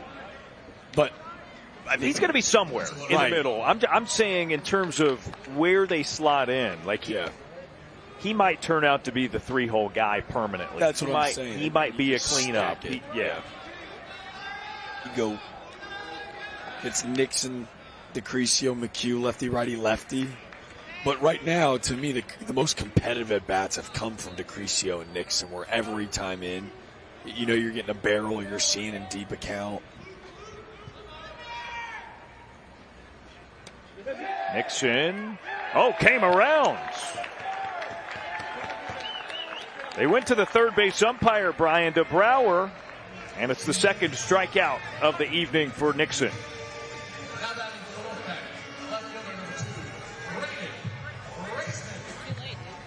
You be the judge at home. He wasn't terribly in love with the call. Ooh, yep. There's that little break of the wrist right there at the very end. I remember being a player and kind of despising when home plate umpires, would kick it down, right? Like, hey, there's somebody down there for you, right? Like the idea of they're just sitting there. Well, can we call upon them? And then when they give you the answer you're not looking for, you're like, oh man, that backfired. This officiating crew has been right on it all weekend. 2-0 to Frazeman.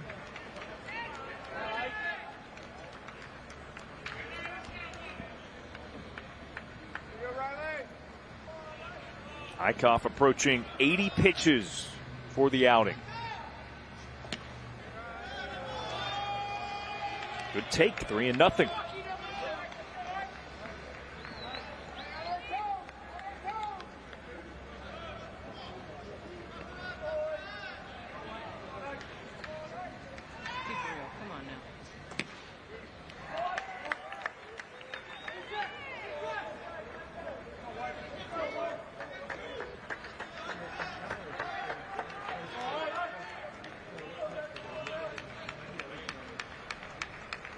There goes the runner. Ooh. Hey, you know what this is? That's just got to be a hit and run all the way, because 3-1, you're looking at ball 4 for Frazeman. Feels like a missed opportunity. Got the bag stolen. You're trying to protect your guy, especially with Bodine behind the plate, but a weird check swing. Now full count pitch. Frazeman lines it, and it's down and right into the corner. He's headed for third. And he's safe. It's an RBI triple.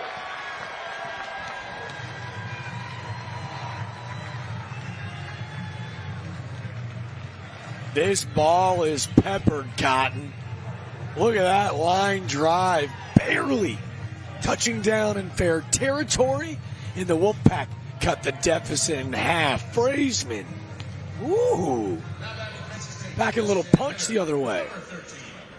On a full count, no less. And it brings up Alex Sosa with one away and a runner at third base.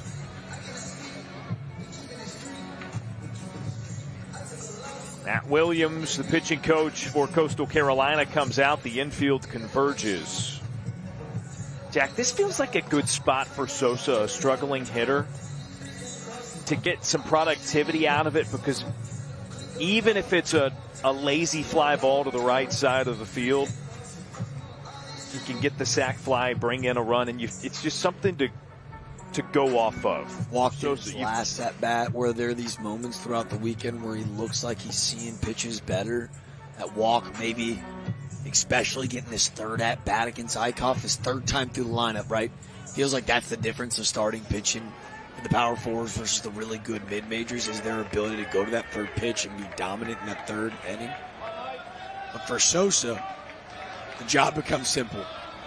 Put a ball on the ground. Defense is giving you a run. Sac fly to the air. Just put a ball in play. Rolls it foul.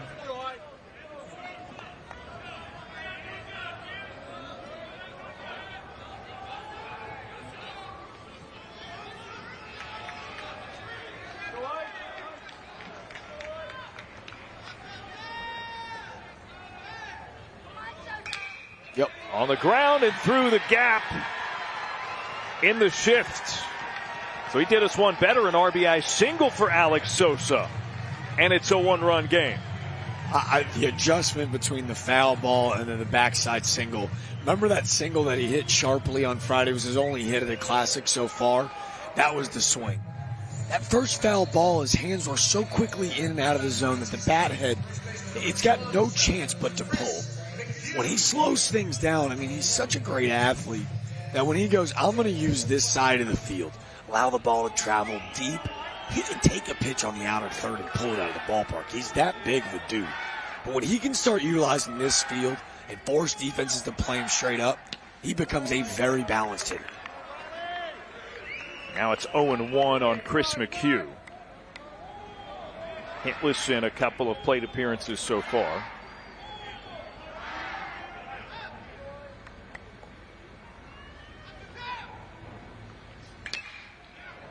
Hard ground ball. Barango eventually comes up with it. They get the lead runner, but McHugh runs it out at first.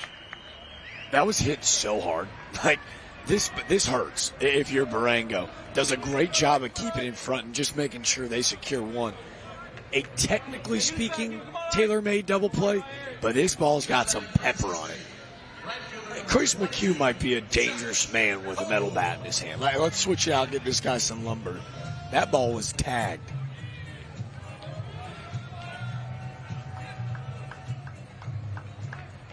So add an out on the fielder's choice. Runner still at first base. It's McHugh instead of Sosa.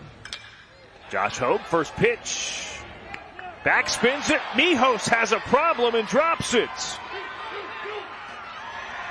Hogue slides into second, McHugh to third.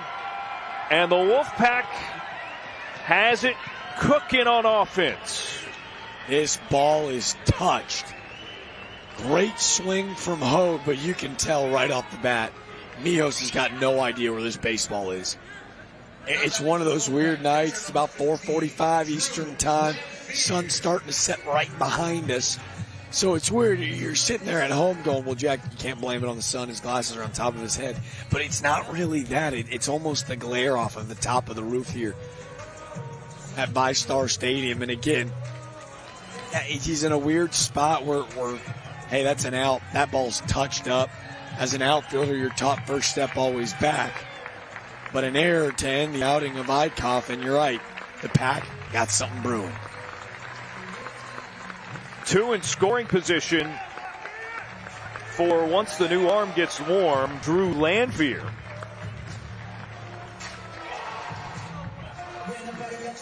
The book's not shut yet, but a great effort by Riley Eickhoff.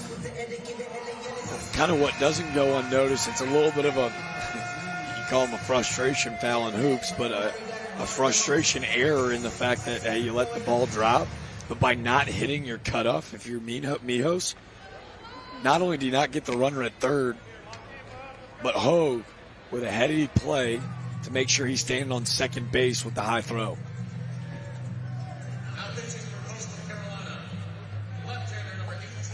Hayden Johnson will come in, another sophomore arm, this time a left-hander, who got a lot of playing time as a freshman a year ago. 31 2/3 innings. Appearances in 19 games.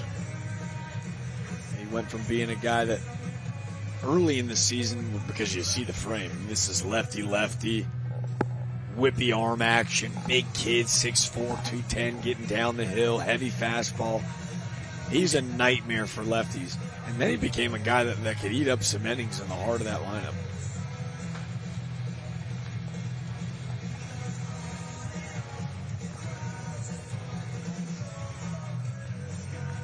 You talked about the size of the Alabama guys that they kept bringing out of the bullpen. 6'5" for Johnson here. See, think about this. He and Cam Fluke in the same recruiting class. They got 2 6'4" horses in now their sophomore class, and you're looking at Johnson and Fluke going, hey, do you guys play basketball, football, or, oh, you're on the baseball team? Yeah, no thanks. I don't want to hit against you guys. Johnson, who is a local kid too, grew up in Myrtle Beach, just about 20 minutes down the road, plays high school ball at Socastee. Mentioned those 19 games he appeared in last year, but 31 innings pitched doesn't really tell the full story. Those all happened late in the Sun Belt play, when the game started to matter a bit more.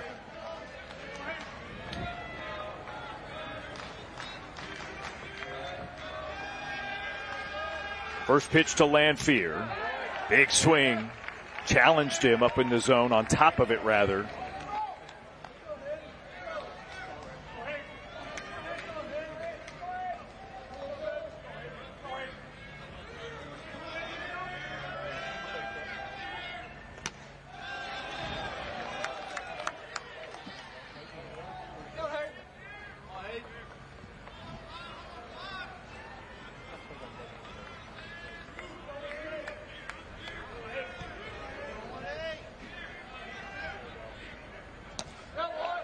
It drops in for a strike.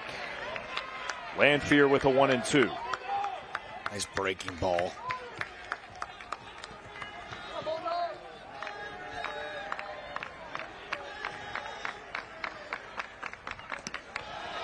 Up and in. Evens the count 2-2. Lefty, Johnson, gotta win your battle here. Base open, but with head on deck too, he's going to have a shot at both of them, but want to just take care of damage now.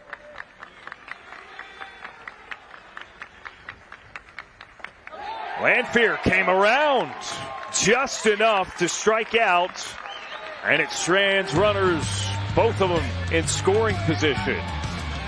But NC State plates 2 in the 6th. They trail only by 1.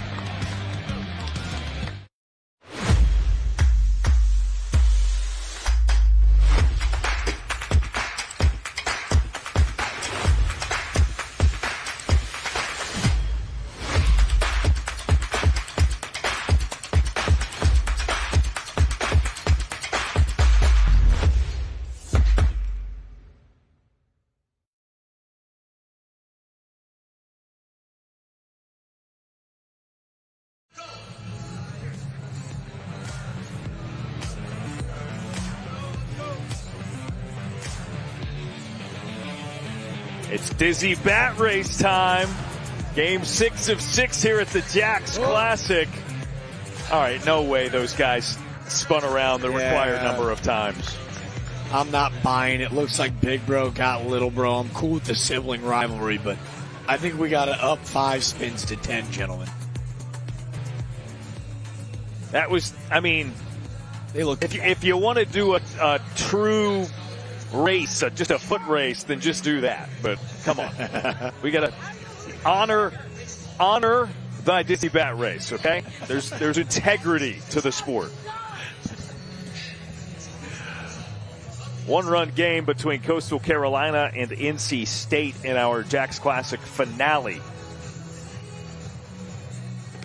Wolfpack finally woke up the bats, got a couple there in the 6th. That third time through the lineup proving costly. Think about kind of the turn of events, man. Eichhoff just shoving. Then all of a sudden, Decrecio with that single. Braden Fraseman, a 98-mile-per-hour triple down the line. Sosa with a 98-mile-per-hour single through the hole. And then this is when it gets silly, Darren. You ready? You're going, hey, we got to turn 2 there. It's an error on the 6-4-3 double play. 108 off of the bat of Chris McHugh. Yeah, that was ground ball. Yeah, 108. And then the next guy, Josh Hogue, on the air to center. 108.8 off the bat to center field. I know there are technically plays you got to make, but credit to the Pack, that third time in the lineup, finally being able to get to Eichhoff. It's not the be-all, end-all, but there's a reason people in baseball pay attention to that exit velo. I know. Well, as a guy that's made an error or two, you're just trying to break it down and going, hey, it ain't so easy out there, huh? Not at 108 off the bat. Back-to-back 108s? Are you kidding me? Called strike against Dom Tazi. 1 for 2 with that 2-run home run in the first. That was his first collegiate home run. And he takes ball 4.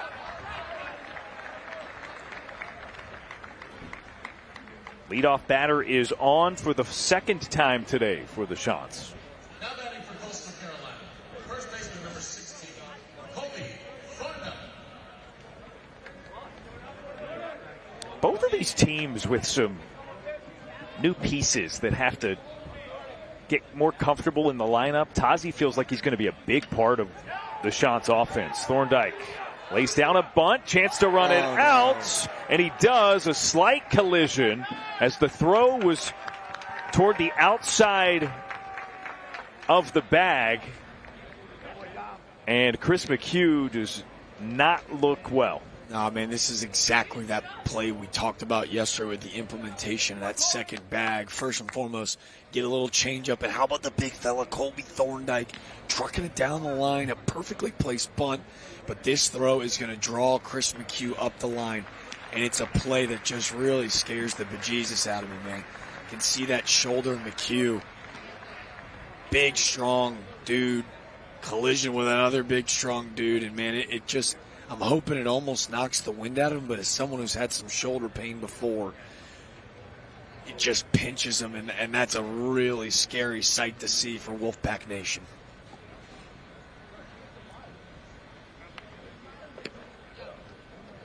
His head coach, Elliot Avent, watches as they test out his dexterity. You think a la that Max Muncy play at the big league level, you can almost see him, like, watch him bring his elbow in at the last second. This almost might save him. See how he hits him at a bent flexion? Yeah. At Muncy play, he was full extended out, and then it just dislocated the shoulder and tearing everything immediately. And it's, with him staying in this baseball game, man, what a tough dude.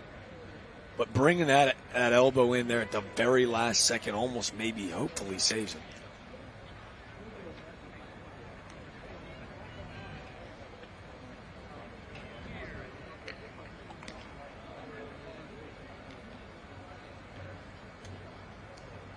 The video being played in reverse to the way that it is because the officials are looking at it. This is going to be reviewed to make sure that there's nothing like him running in the Yeah, nothing nefarious going on from Thorndike. Not an intentional collision. Yeah, I was going to say, I didn't see any malintent, just two massive human beings colliding.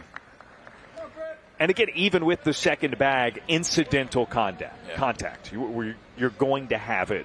It is kind of what you said yesterday. Like, if the throw draws them into that second bag, like, we're not really avoiding anything anyways. It can get crossed. Yeah. Right? If the throw goes across the running path of the batter runner, it's going to be an issue either way. But it has made it a lot simpler and a lot safer on the more common plays.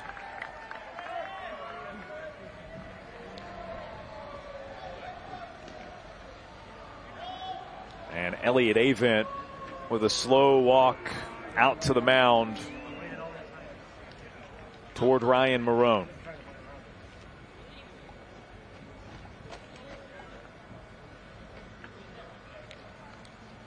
Haven't seen the dude yet. I know I've called a couple dudes a dude, but this is the dude. The dude. Maybe the best reliever in all of college baseball. Jacob Duden will make his first appearance of the Jacks Classic.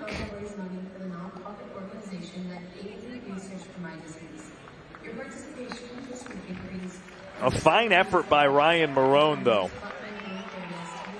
Through 5 innings, 3 earned on 5 hits, 6 punch-outs, couple of walks, and kept it manageable for the Wolfpack offense to get back in it within a run, although they've got a stressful situation here, 2 on and no outs.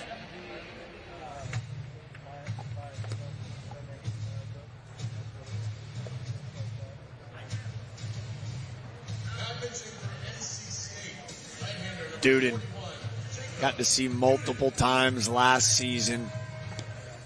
Big fastball in the upper 90s. It's a hard cutter paired with it.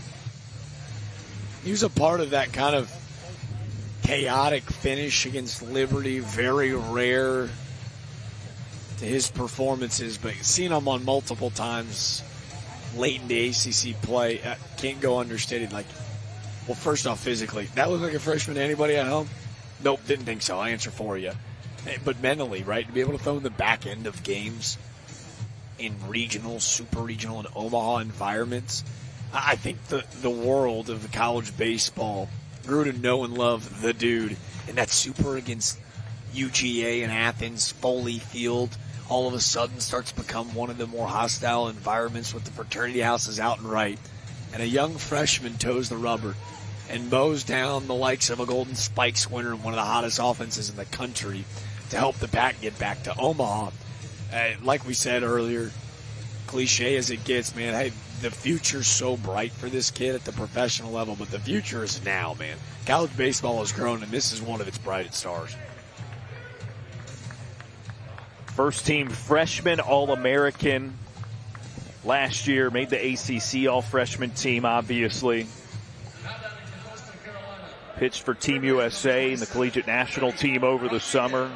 I mentioned that first start for Ryan Marone against VCU that got Avent win number 1,000. Duden finished it out. That was his first career save. Look at that.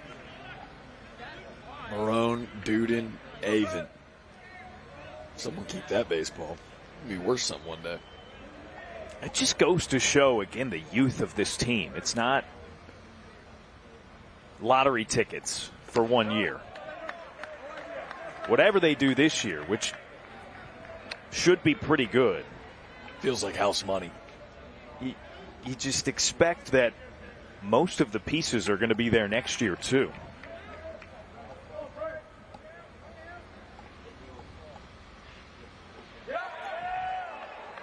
So fast into the backstop, it kept the run from scoring. Thorndike moves to second, but that could have been way worse. You ever play wall ball before? There you go. It is 3-0 to Freddie Rodriguez, though. Still no outs. Jake Books on deck. That fastball yanked at about 96 miles an hour.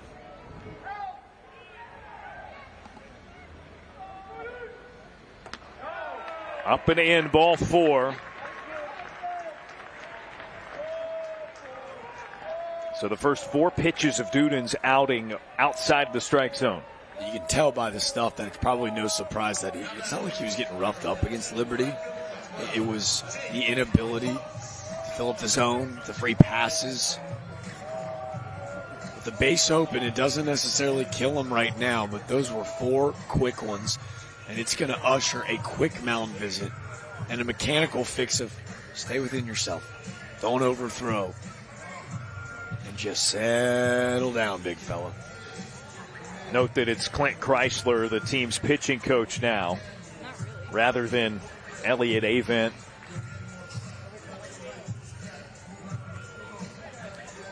Love this expression. You see that, Coach Chrysler? Just ushering it with the shoulders. Big breath. But how about the yes, sir? Yes, sir. Eye contact remains key, right? He's not down on himself. I mentioned him being the brightest starlight. Like, he's not full of himself either. Ushering him away like, hey, I know the mistake. He's listening. He's absorbing knowledge. Love to see the respect between player and coach. See if he can't now lock it in as he's going to go from the full windup with the bases loaded. Down in the dirt.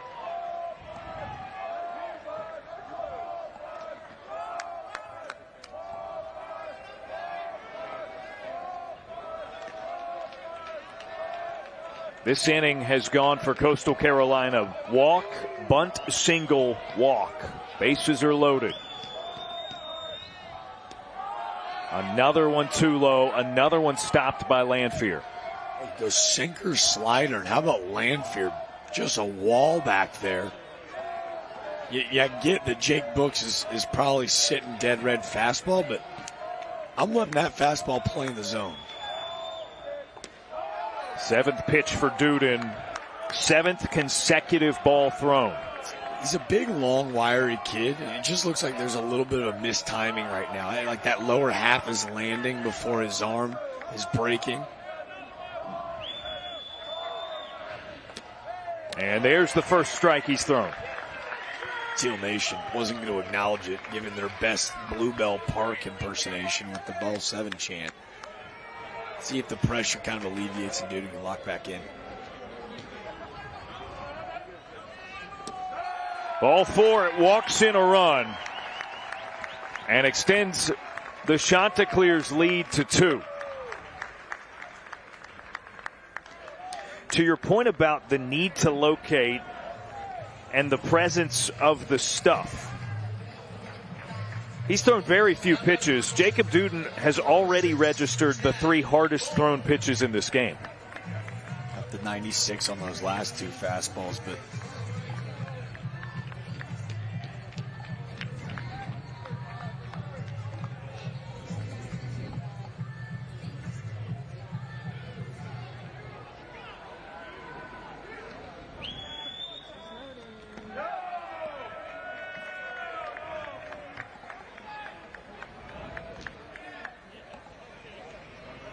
that was the 3rd pitch Chad Bourne has seen.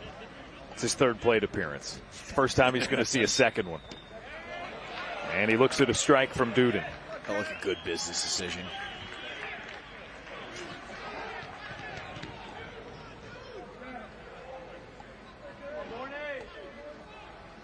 Infield in. Bounced to Crisio from short. Gets the lead runner at home. No run scores. And that's the first away. Infield in to cut the runoff. Pack down 2. Looks like they'll push. No, they're going to keep all infielders in, but love the decision. Thought they might push the middle infield back, keep the corners in, hunt a double play ball, but I like it. Bourne, hungry, aggressive, wants to ambush. Crisio, the adversary. Nice little throw home. And a first pitch strike to Ty Barango.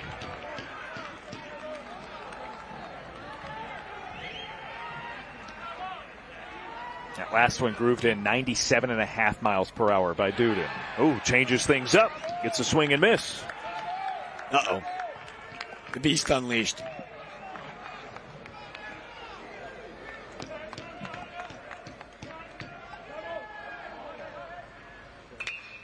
Marengo lofts it up into the air.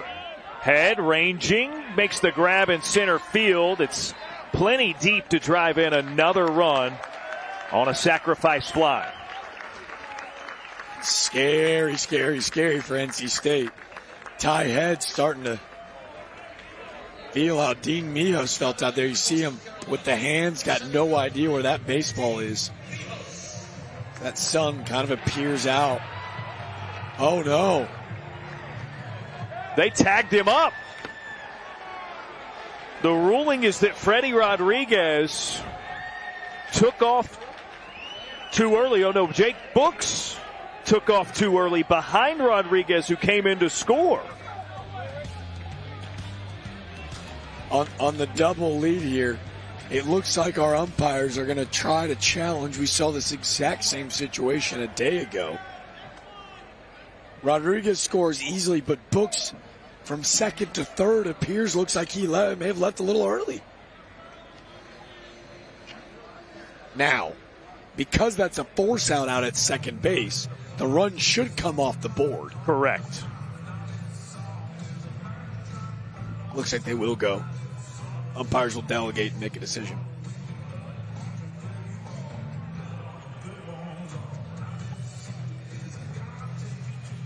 If NC State can get that run wiped off the board, that is a big run. Big get. Man, what a turn of events. Mijos, who misplaced the ball up in the sun. Ty Head, who looks like he's about to. That had been a bases clearing play. He's able to track this thing down. Watch the janitor throw. Pretty athletic young man, how about that? But yeah, it's not going to be at first. It's going to be out at second. It looks like, I'm not sure if we'll have a good view at it. You're seeing, I think, what the umpires are seeing as they go ahead and look. But again, the call on the field being out is everything right now.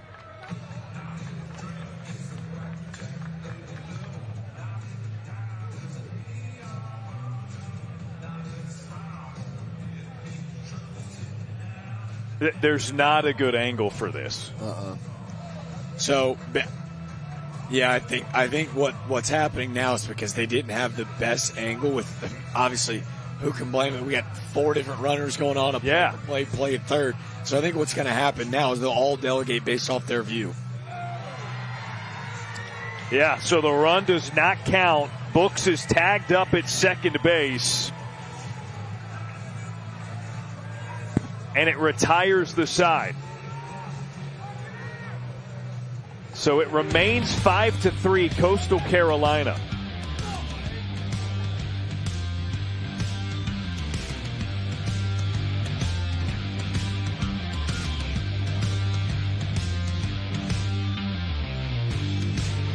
Time now for our Jack's Classic Trivia, last one of the weekend. Are you ready, Jack? Oh, man.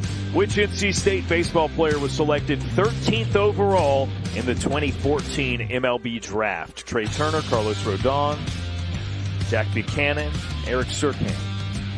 All right. 2014. Deductive reasoning. These dudes played together, which is really hard to believe. A and B? Yeah. A and B. Both big leaguers, both all-stars, both getting the bags in their respective big markets. I don't remember who went first, though. Trey Turner was an All-American, was the big deal. And I kind of feel like he went before that. So shout out to my guy, Mike Sconzo. He was my college catcher at Charleston Southern, who was, are you ready, the bullpen catcher for Carlos Rodon at Holly Springs High. I'm going Rodon, and I only because I think Turner went before him, but I don't know for sure. Do you know? I'll take Turner. Okay. I'm avoiding answering your direct question. Yeah, I'm going to take Turner. Okay. I didn't know. I didn't know. It's tough. Can you imagine having those guys on the exact same team, though? Huh? A wild time in NC State baseball history with those two. Oof.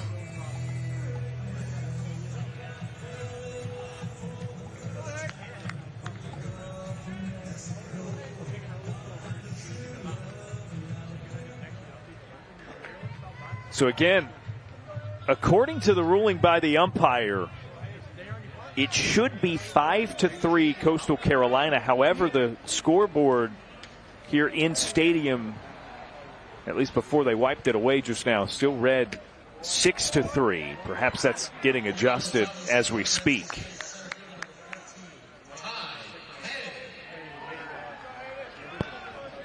No, they still have that 6th run crossing for Coastal. He signaled out. Yeah. He signaled out, and then he pointed at home plate. He went out and then signaled at home plate, which prompted an Elliott Avent conversation. Right, but it was the fist afterward pointing to home. I'm with you. For sure, it wouldn't make any sense in the world for them to say that it's a force out at second base and then still allow the run to count.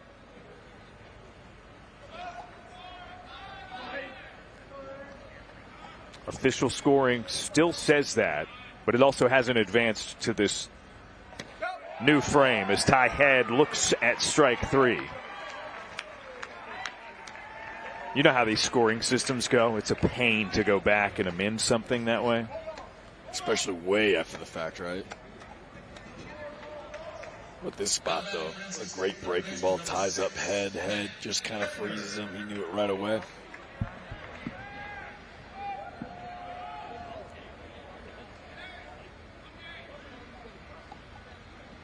And the 9-hole, it's going to be a pinch hitter for NC State. Ryan Jaros in place of Matt Hebner.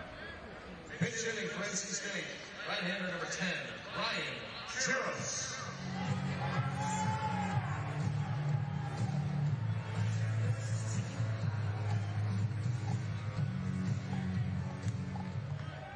Jaros 3 for 7 on the season. Couple runs driven in. He's drawn 3 walks as well and has not struck out.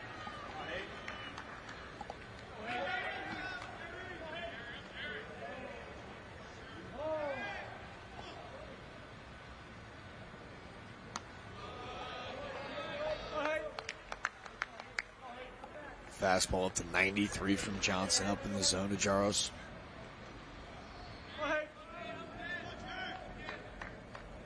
Still 6-3.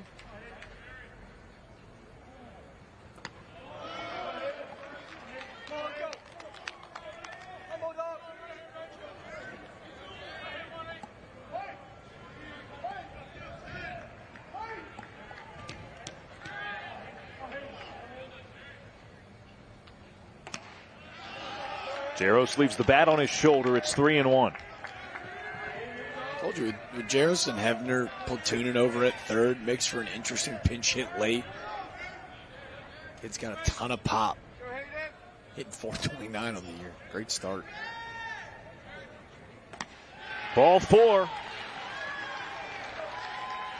A job well done for the pinch hitter.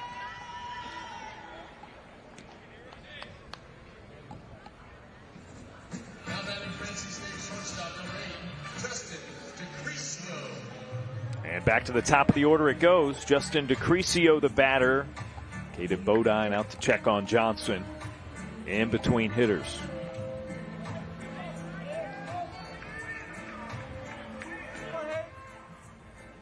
Roll it up.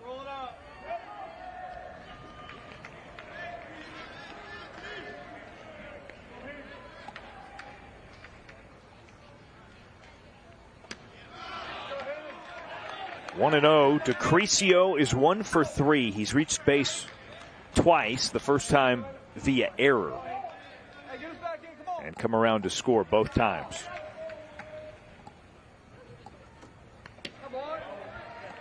Johnson floats it into the strike zone.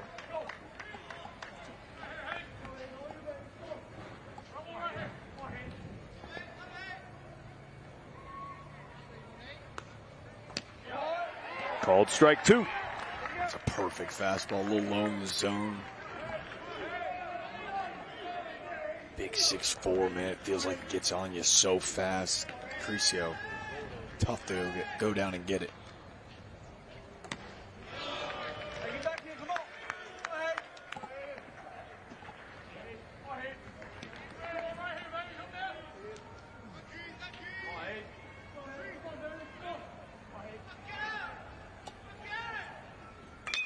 2-2, shot up into the air, right field. Books is there, right on the edge of the sun.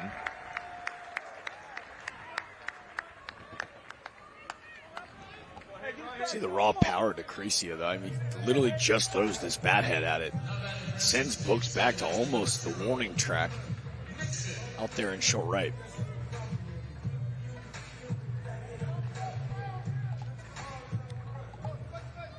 So 2 away with the runner on. Luke Nixon, the batter.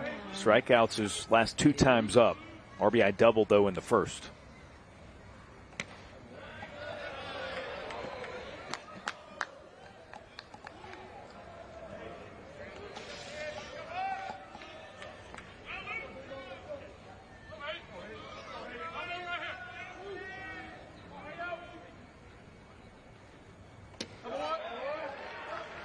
Called strike, evens it up.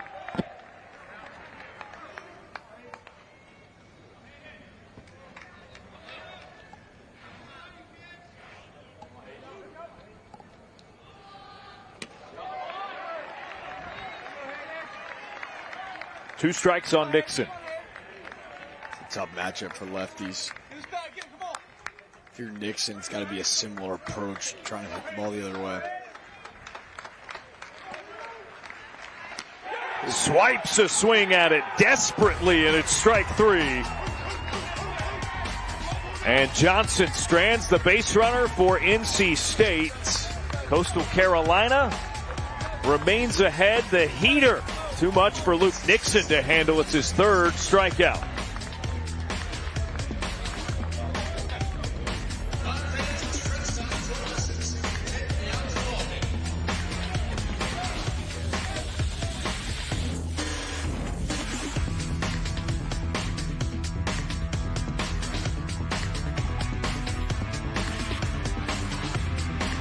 All right, so we've got our trivia question. Which NC State baseball player was selected 13th overall in the 2014 MLB draft? Jack had B, Carlos Rodon. I said A, Trey Turner. This is the part where we find out that I am right. Trey Turner, the 13th overall pick in the 2014 MLB draft. So tough break. 0 for your last 2 in our trivia game.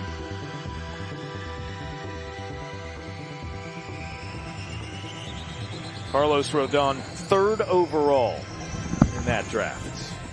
So Trey Turner, the correct answer. 0 for your last 2. It's a little bit of a slump. Here's the deal. I'm going to work on in the offseason. Very coachable. And I'll be back next year as long as the fine people at Peak Events will have me. Yeah, you know, here's the deal. I figured that they were prioritizing that Trey Turner 60 over that 95-plus mile-per-hour heater from Rodon. I was far mistaken. You know the premium on pitchers when it comes to the MLB draft. Southpaw that throws 95-plus? Yeah, probably should have guessed that.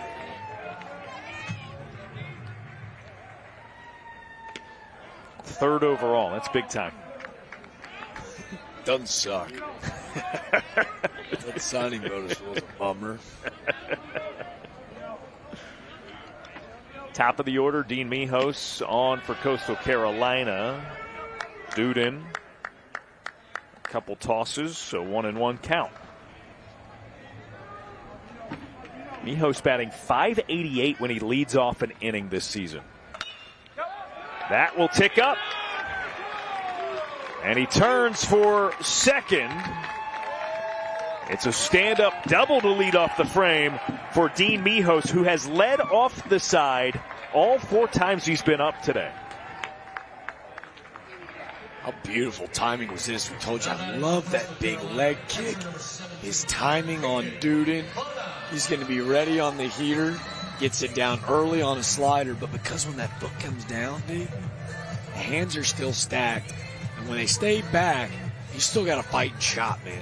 Finds enough barrel, bat head stays in the zone, dumps it into left for a double.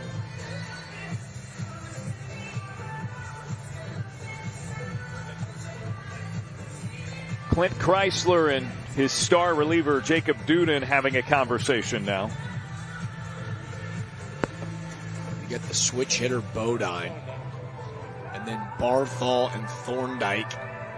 Barthol on deck, Kazi in the bubble. Consiglio, the lefty, awaits. It looks like, hey, they're going to go ahead and make it happen now as Duden shakes his head and maybe a little disbelief.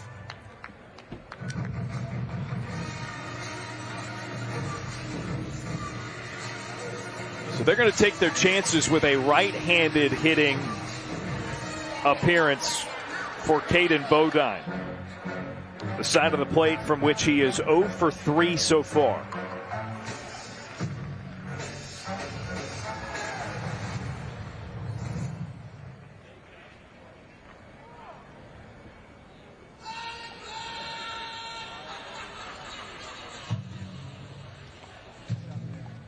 Runner in scoring position and a chance to extend the lead for Coastal Carolina.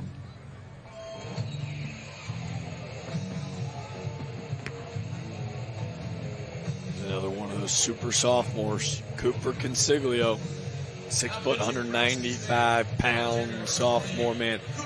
Guy that got not only big-time innings, but high leverage innings. Felt like he and Duden, I don't know if they were the freshman Sleeve brothers with the sweet ink, but man, these guys were nails in big-time moments. I was just about to comment, you know, nothing looks more relieverish, like more big-time relieverish, than the forearm tattoo on the glove hand. And he and Duden have both.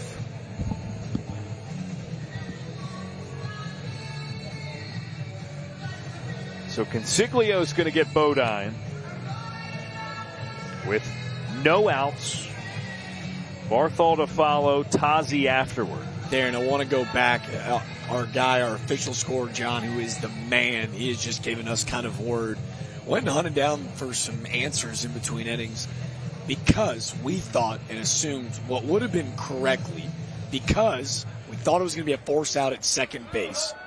But because he toes the rubber, they step off, and because they want to check at second base, it's technically not a force. Even though, out. Yeah, okay. Whereas a traditional tag-up play, where they got him at second, would have been the force out that prevents the sixth. You're almost challenging the play at hand after the fact. Right, because it's after the play ended, the run still counts. Okay. That makes sense. We're almost a full inning away, but it does dawn me as a Houston sports fan. I don't know if you remember Kyle Tucker almost intentionally, because it's a Houston Astros Chicago White Sox Major League Baseball game about 2 years ago. He intentionally gets himself caught in a rundown because he knows he left second base early on a tag up from center field. And by leaving early, you are signifying like, hey, cool. So it is just a put out. I think that was the breakdown between our officiating crew and head coach Ellie and Ada. And so, hey, that in a tight ball game, man, that run is everything right now. It hit the cage. Yeah, I mean, it's huge. Shout out to John, ACC legend, for giving us a little bit of a rundown. I was still pretty, like, I didn't understand. Still doesn't make all that much sense to me. I get it. But the breakdown is like you're penalized for not catching it right away. Strike three. Bodine allows it to enter on the inner half.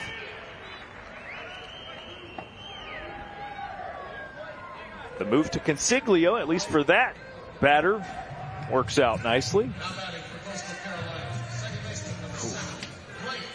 Look at the giddy up from Consiglio, man. That ball's just got a little late life in on the hands. Nothing Bodine can do with that pitch.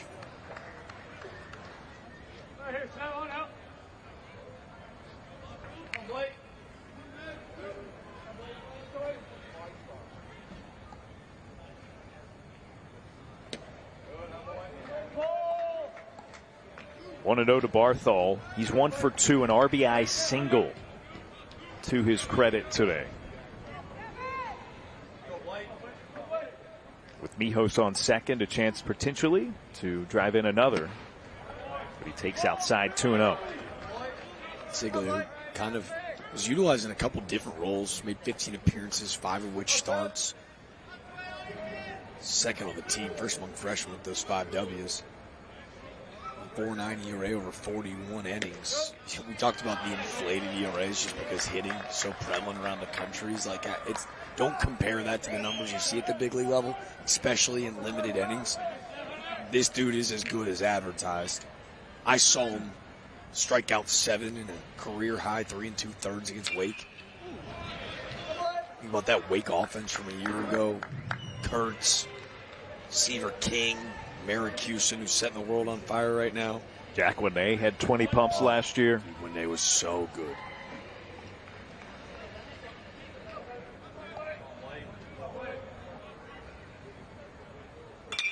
Two shot out center field in the gap. Ty Head tracks it down.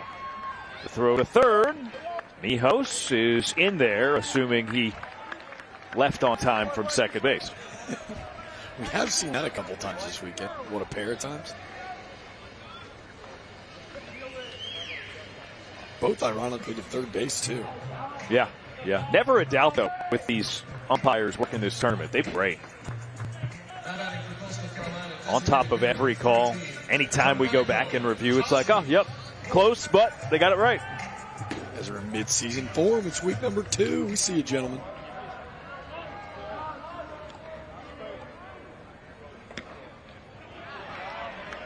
Oh, 0-1 to Dom Tazi. His first career home run as a Chanticleer in the first inning.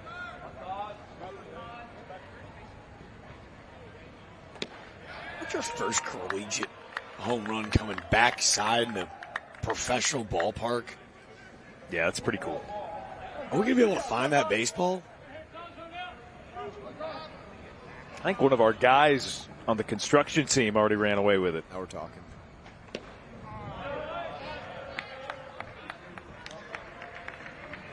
Friends and family allowed to go into the construction site without the proper equipment? Absolutely not. Well, I'm saying that for if you go as your friend, yeah, get a hard hat.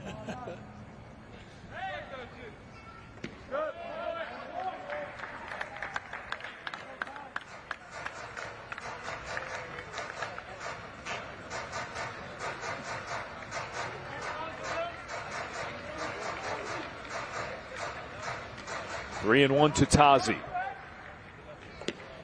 That's ball 4, and it puts runners at the corners with 2 away.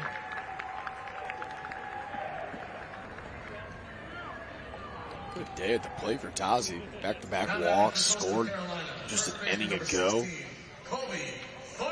When he walked to start the inning. And really not the worst BB for Consiglio. Base open. Now he's got the matchup with the lefty that he likes so much.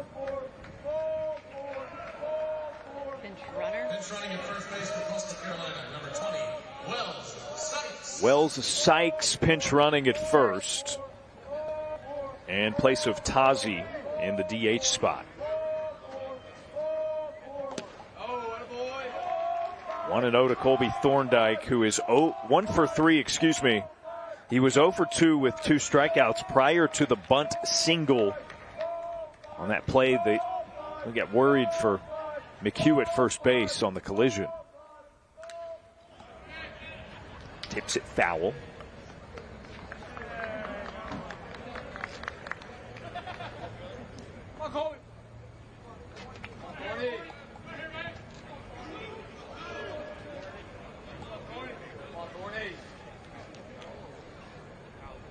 There goes the runner.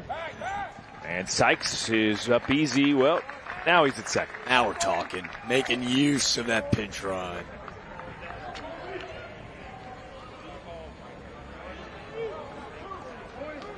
Flying around the base path on that backside swing yesterday from Sykes. 2-1, now 2 in scoring position, and Sykes, or forgive me, Thorndike has a 2-2.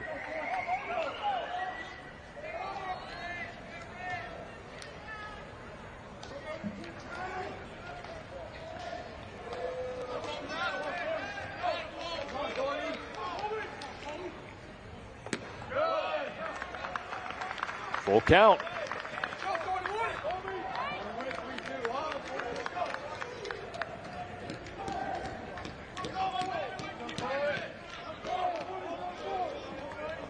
Chance for the Chanticleers to bust it wide open. Thorndike takes, and it loads the bases. Another walk. Consecutive free passes given by Consiglio. Well, I said the last one wasn't the worst case scenario to get to the lefty, but then to lose your lefty. I've really loved Freddie Rodriguez's at-bats today. He's reached base twice. Strikeout in the second, but he's strung a couple quality ABs together. Over the top of the zone, 1-0. Now a chance to put him away. Rodriguez, a junior, looking to make his impact in Conway. Fell. Look for him to go backside here. Looks at a strike. It's 1-1. How about this uniquity with Rodriguez's numbers for the season? Batting average 100. Nearly 500 on base, 471.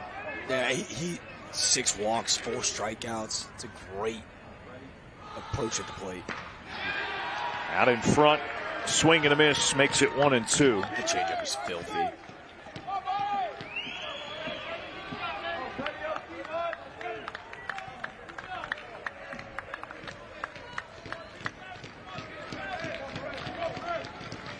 Two away, 2 strikes. Consiglio tipped. Love the fight, especially paired right behind that changeup, that fastball. You can feel like it's going to take the bat out of your hands. Kudos to Rodriguez for staying alive. Another 1-2. Low and in.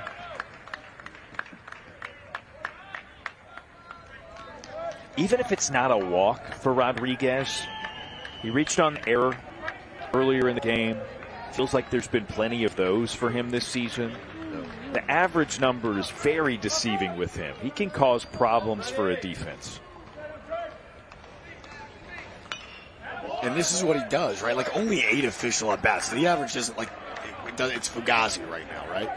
But in 8 official at-bats, right, he's already scored 5 times. That's tied for 3rd for the Chanticleers. Like, this is clearly a guy that's got great feel.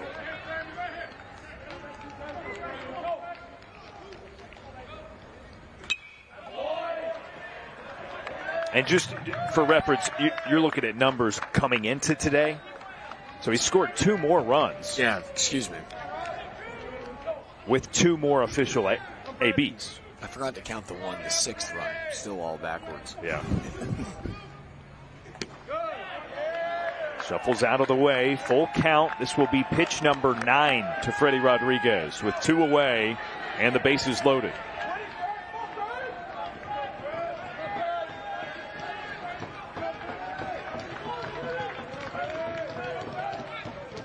Runners go. Rodriguez. A deep fly to the wall in right. He's already on his way to 3rd. 3 runs have scored. Rodriguez headed home. The throw. Not in time.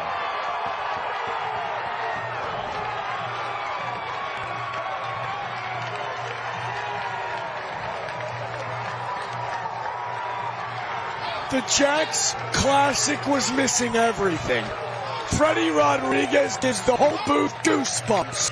A backside inside the Parker, are you kidding? Welcome to Conway. His first career homer. An inside the Parker, are you serious?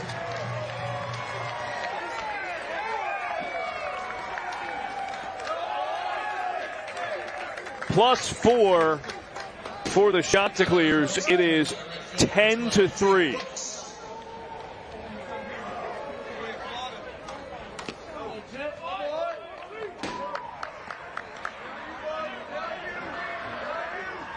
Freddie's got Theo Rodriguez. Stick around, hang in the fight, spoil against one of the better arms in the ACC.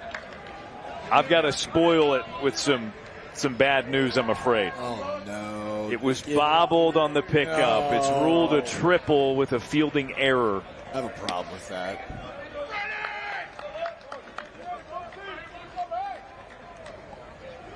Come on.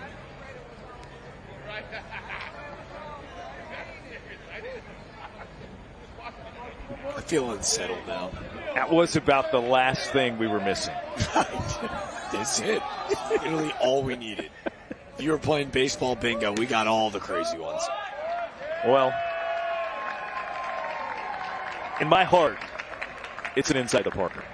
Effectively, it doesn't matter.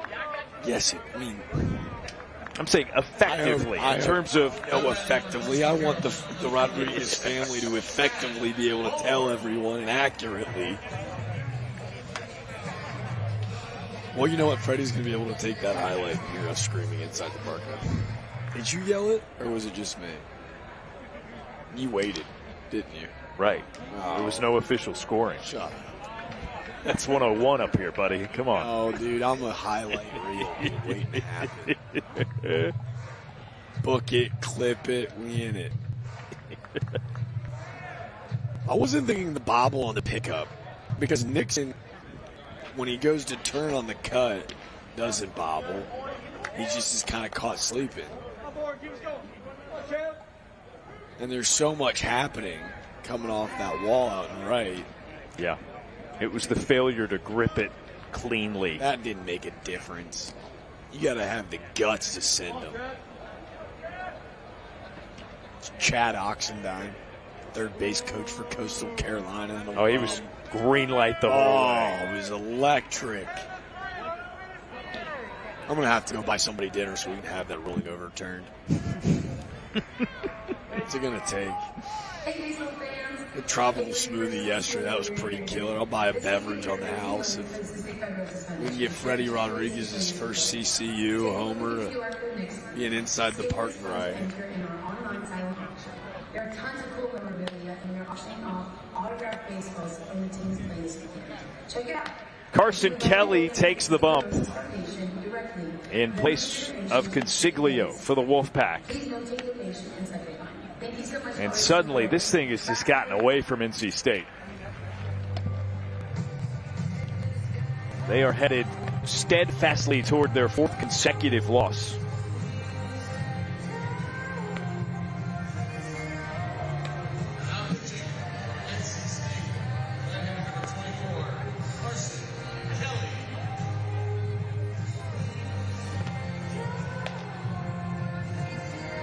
Kelly, a senior sidewinder. Same for North Carolina. Looking to stop the bleeding. In a game where NC State cut it back, a whole lot of momentum. You get the break with the guy leaving early at second base. And now all of a sudden the shots. You know, they an outpour yesterday against Ohio State in what is a pretty battered and bruised bullpen. Today they just went at two of the best relievers in baseball. Statement from the offensive side of the ball for the shots. Yeah, we had wondered off the air after that game yesterday, okay, are the Chanticleers locked back in offensively, right? It was kind of hard to qualify it given Ohio State's bullpen. This, I mean, make no bones about it. No questions anymore. And I got some good buddies that are crazy Chanticleer fans. I joked about it. They got some super fans in Conway, South Carolina. I got Quiggs and Chickabaw. Like, they let me know and they let me hear it. To me, the question mark kind of remained after last night. Like, hey, to me, just the look in Blake Barthol's eyes, I go, he's back. Like, to me, like, he looks locked back in. He's going to be your catalyst. Everything will be spearheaded by number 7. We know Caden Bodine is an All-American. But what after? You know what I mean? Like, I think that was fair to ask. What after? You beat up Ohio State, great. This, though? Marone, Consiglio, Duden? NC State's lucky enough to have 3 of the most talented softball pitchers in the country on one team, and the shots go double digits off them.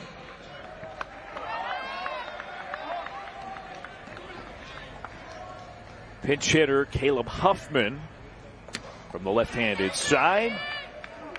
Healthy swing. And an 0-1. He's in place of Chad Bourne.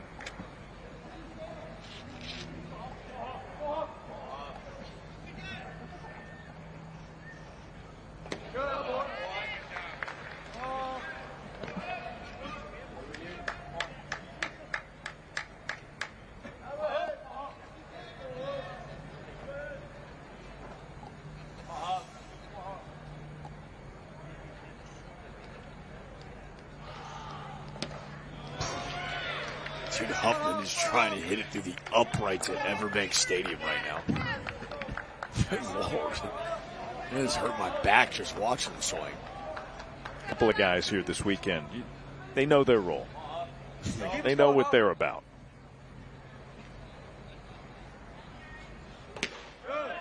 Between the goatee, the big swings, the pinch hit spot, I'm getting big Matt Stairs vibes right now. You on board with that?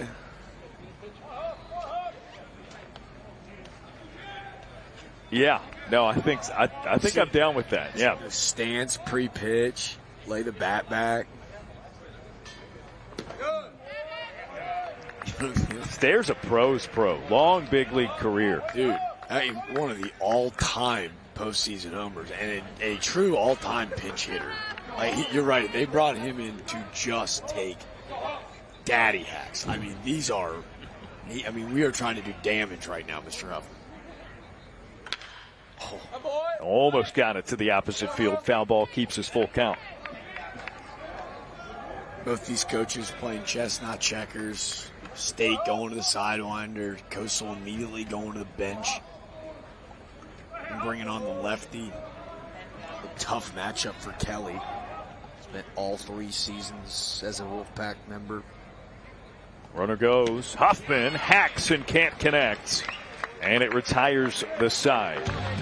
4 added runs for Coastal Carolina. All driven in by Freddie Rodriguez. It's 10-3. Shot to clears, leading by 7.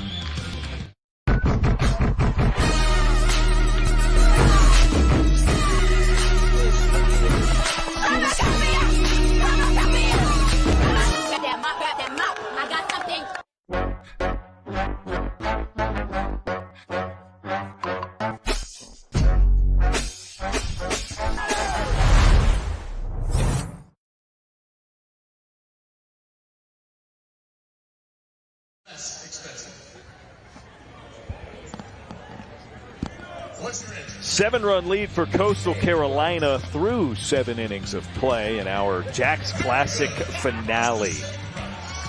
Nice laid-back contest for those without a rooting interest, right? Under the lights now. Champion has already been determined in Jacksonville. An incredible walk-off win for Alabama after being down 10-0 after the 4th inning. Congrats to the Crimson Tide. Such a fun weekend. That post-game media. Will Hodo, who plays hero, Mr. Alabama Baseball, hits a 3-run shot. And Darren, what was so cool about that moment, and you could tell and we felt it, now maybe it had a little bit to do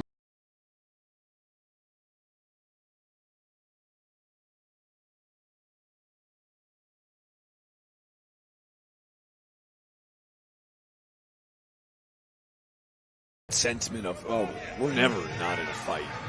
You asked him on Thursday, Coach Vaughn, like, hey, you guys really haven't been challenged. Like, do you almost want to? He's like, no, we do not want to be hit in the mouth. Well, they were this morning. They were. By a touchdown and a field goal, and his team responded in quite literally all-time fashion with the biggest come-from-behind victory in Alabama baseball history. That's the best of both worlds if you're Rob Vaughn, oh my God. right? Yeah. Because you want to win every game, but yeah, sure, you can benefit from being tested like that. Braden Fraseman, deep shot into left center field, but it's reeled in by Chad Bourne, who pulls it in. Forgive me. That is Jake Books, who has moved over to left field. Blagan Pato is in right in Books's space. ball was hit pretty dang good. Deep out in the left center field. It's a big yard. We've had a lot of well-struck balls that have not exited. Alabama kind of making the exception to the fact. Yeah. Deepest part of the yard with ease. I don't know. Some of those baseballs they hit to dead center, I don't know if I can hit 3 times that far. Like, hit it, go pick it up, hit it again, and then go pick it up. That's nutty, man. Little baseball golf. Ooh. Fungo Golf Nation made popular in College Station last year. Popped up, foul ground. Thorndike is there. Underneath for the catch. That's 2 away. I want to add on to your point about learning about your squad, best of both worlds. Andy did it in the championship kind of environment. And you might scoff and go, oh, it's just the second week of the year. But it's a minor version of the pressure cooker scenario. You should have seen the reaction of that locker room. When they got handed that belt, it looked like a WWE scene. They handed it up in the air like they're the heavyweight champions of the world. There was 4 different chants that I did not know and was aware of. Like, this meant everything to them. And I think when you build up that kind of pressure and anticipation and you get kicked in the chest immediately, right? Like, I think it's because they showed up today. You don't get to play for a championship often. And Peak Events has put on a 5-star event. So all of a sudden, like, you can feel that championship energy going into today. Then all of a sudden you fall flat on your face and then they respond the way they do. Coach Fawn's going, I checked like 3 or 4 boxes today that I didn't necessarily know I had. Oh, ricochet into the dugout for NC State. That was scary. Matt Austinfort is a transfer infielder for them from Vanderbilt. He took that, it looked like, to the back off of the first contact with the back wall. So I don't think he was harmed, but strike 3.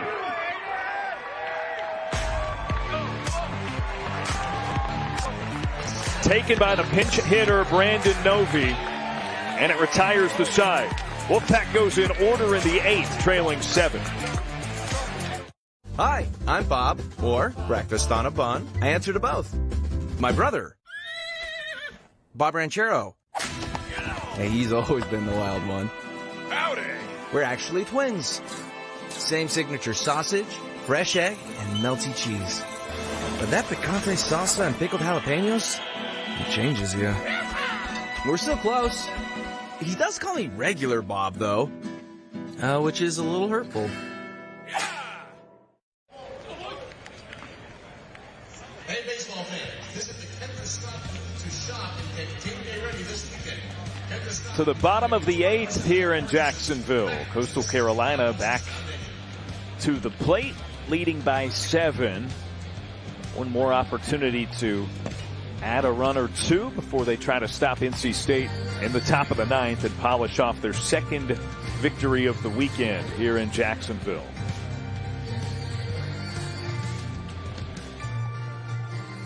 Carson Kelly warming, still out on the mound for the Wolfpack, and he'll get 9-1-2 in the Chanticleer's order.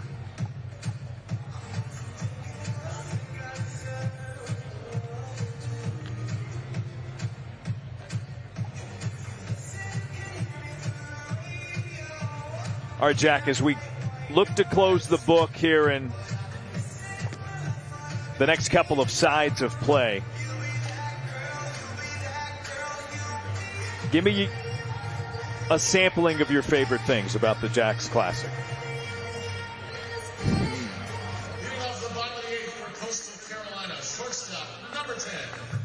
Media meals have been fantastic.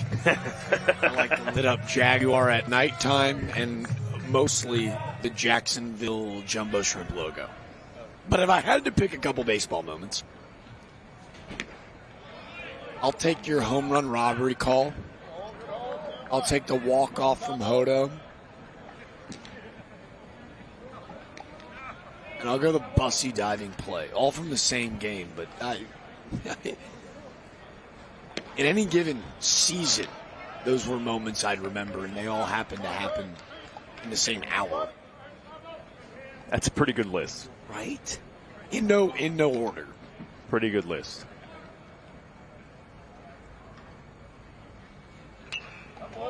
Fought off by Ty Barango. Sacrifice fly to center field his last time up. He's 0 for 2. My extra credit will be post-game when they go back and correct statistically Freddie Rodriguez's triple into an inside the Parker for his first cleat. It's an anticipatory selection. It's extra credit. It's a bonus edition. I told you I'm gonna go to work for the Rodriguez family, make sure I can get this done for us. I don't know how much pull the pencil's got around these parts, but I'm gonna flex it just a wee bit. I tried to pull up the replay during our last break, as a matter of fact, just so I could get a look at the, yeah. I think we had cut away from the center fielder because Freddie was so fun to watch rounding the base paths. Oh, you mean even more of a reason to give him a homer? Yeah, we didn't see it. Oh, it was bobbled? We didn't see it. Bobbled? Can't even spell bobbled. 2-2 to Barango.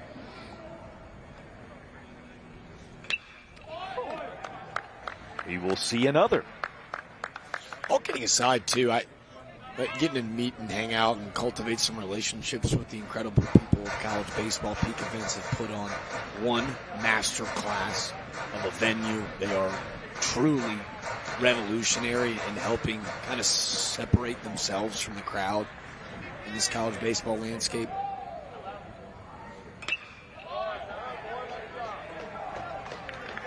Two strike foul balls. The frequency with which we have seen those, that might be one of my favorites. Barango's adding to the list. What a baseball guy are you? I just love watching a guy fight in a pitcher's count. Hey, I do feel like, and maybe because there's a plethora of teams here, but man, all four of these offenses, when at their best, we have seen guys just be bulldogs in the box, though. So I made fun of you, but now I am thinking about it. I legitimately think Nick Jamarusti scoring on a pass ball from second is up there for me.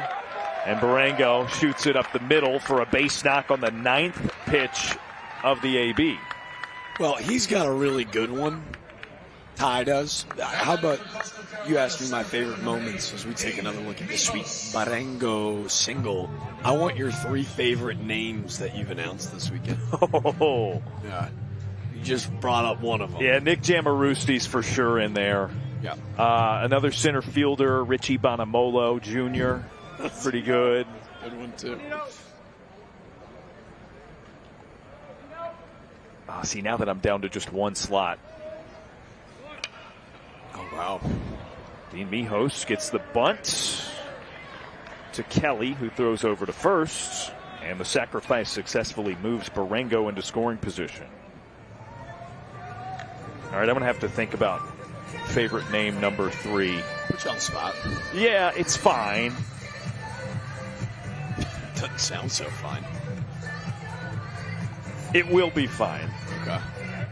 Nice play by Kelly, throwing to the recently subbed in Brandon Novy. Didn't have time to brag on the young freshman, but doing a good job getting that glove out of the way. Sack bunt will lead to the 5th Wolfpack pitcher of the evening. All right, I've got it. Okay. It's another Ohio State name. Yeah. Dun, dun, dun, dun. Tyler Pederini. Yeah, that's a good one. Those are my 3 favorites. As the primarily my job is namesayer in this booth, as the namesayer. Those are my 3 favorites. Is that how you introduce yourself at parties? My name's Darren. I'm the namesayer. That's nice, Darren. Sometimes on production calls with coaches, yeah. Actually, it'll be with an analyst who actually knows ball, right? Whose job it is to talk ball. Whoa. That felt like a shot. No. I'm saying that would be the case with you. Yeah, actually knows ball compared to me is the point. When you're working with all your cool guys. Yeah. No ball. Sweet pod with big leaguers. I'm just some idiot with flip. Here's a look at a freshman arm that they're really excited about at NC State. Tristan Potts, the left-hander, a product of Cuthbertson High School in the Charlotte, North Carolina area, casually known as Cuddy. That's his nickname? No. That's the school's nickname. Oh, well. I was going to say, that doesn't make any sense.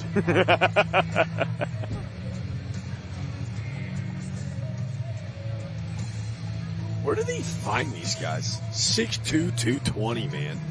Great high school football player, Tristan Potts. You ever call any of his games? I did. Now we're talking. Did. You know that. I do high school football in the Charlotte area, so. Put it on the tee for you. Hashtag point guard. We got a live look in from Round Rock. 1-0 lead for UVA over Oklahoma. Still pretty early, but a chance to maybe drive in 2 more. Oh, ball in play. Oh. And that is going to be maybe a 3-run lead here. No, they're holding up the, oh yeah, okay, yeah. Played a pair. How about Cam Johnson, the LSU transfer, getting roughed up a little bit for about 3 1/3. A big win for UVA, kind of a trap game. Oh, he's been good this year. You can watch that one exclusively on D1Baseball.com, just like this. So feel free to check that one out. Pop on over, bounce it back and forth, 2-screen it.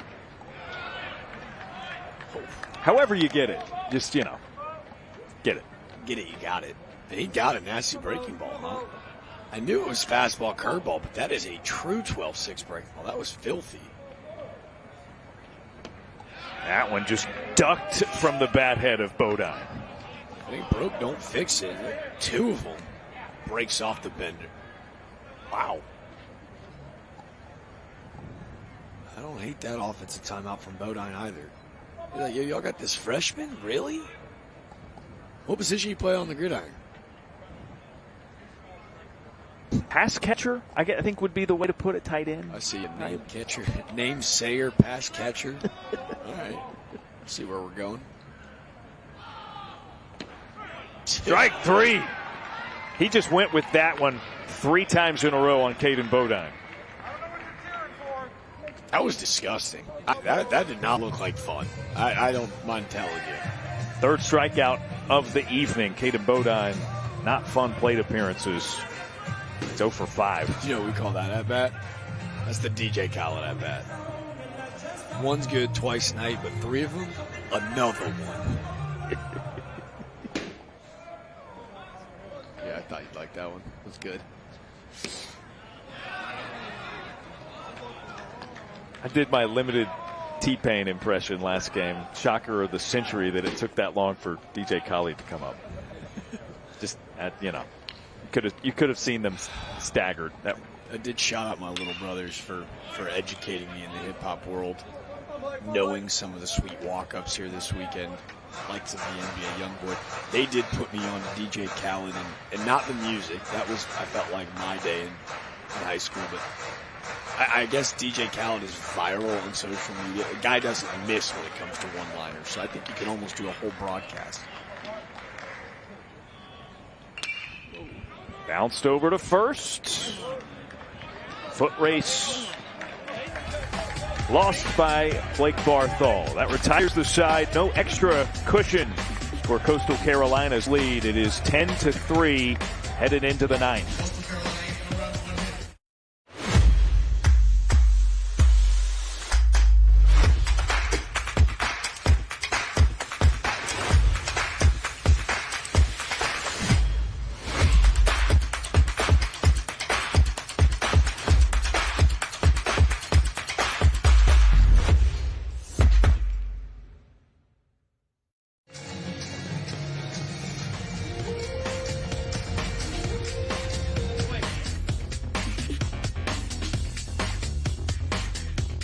Let's rewind it and look at the performances by our starting pitchers. Up and down, the best starting pitcher matchup we've seen this week in Jacksonville.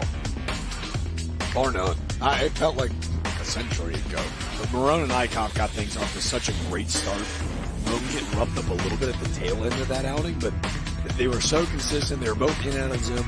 Both worked with great pace. The game hit a little bit of a stalemate when we went to the pen, but in surprise, it was the NC State pen that got roughed up a little bit as Coastal's guys. Really, Peyton Bell, when you think about what he was able to do on Friday night in that loss, he saves the back end going into the rest of the weekend. And it kind of salvaged and allowed the Chanticleers to potentially walk away with a pair of wins. Well, that shot. Staged. We call that a beauty shot, is what we do. Staged or organic? Do you think one of our camera guys reached in there and placed it, or do we think maybe... Oh, that was craftfully placed. I don't know, man. No doubt. That's not just sitting there that way. I'm curious whose glove that is. Well, it's in that NC State dugout, and I don't think they have any interest in playing games right now. Something to think about. Maybe it's been a happy accident. Probably not, though. Foul ball on the first pitch to Jet Gilliam. Sophomore JUCO entry into this NC State program. Pinch hitting for Josh Hogue. Final opportunity for NC State. They need 7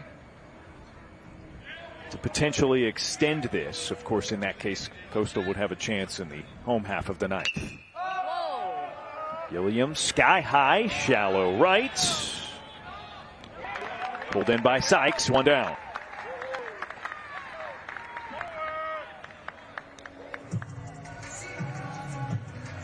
Two-man handoff today for the Chanticleers. Eichhoff to Johnson, assuming he can corral these final 2 outs. The tale of 2 days. Coastal today versus Friday, man. Riley Eichhoff really set the tone early for a pitching staff that wanted to throw more strikes, and he did just that. And yesterday they had the awakening of the bats as well. So what started as an abysmal weekend for Coastal Carolina has really taken an upturn. Isn't it funny how baseball can work like that? Friday night vibes in Conway, man, what the heck just happened? And you slow the roll a little bit and you go, man, 4-game opening set. Kind of stacks you back a little bit pitching-wise. Tuesday you get beat up a little bit. Friday you get beat up a little bit. I said in the preseason, this Coastal Carolina team last year, they had some thumpers 1 through 9 and frankly struggled to pitch it. This year, it's a different new-look offense, but they're going to be much better on the mound, and they have done just that this afternoon. Landfear sends it out center field. Mijos. And the Wolfpack down to their final out.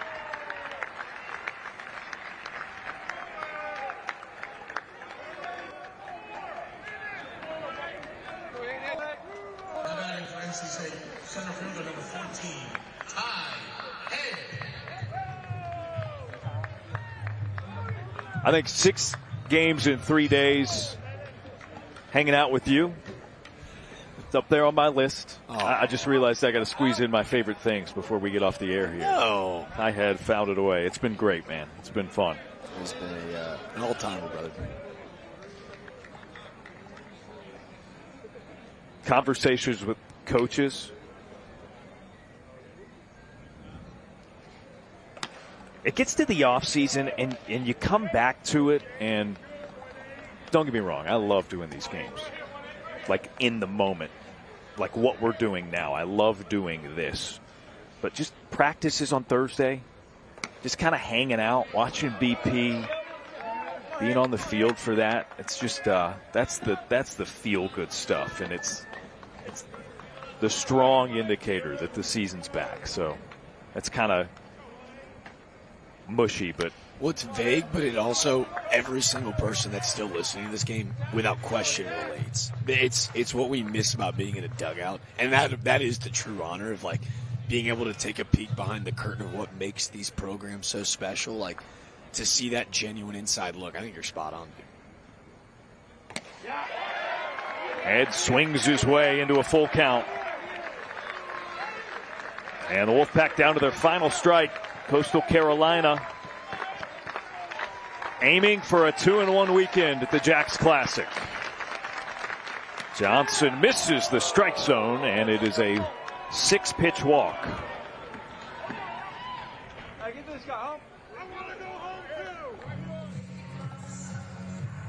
So now it's Ryan Jaros.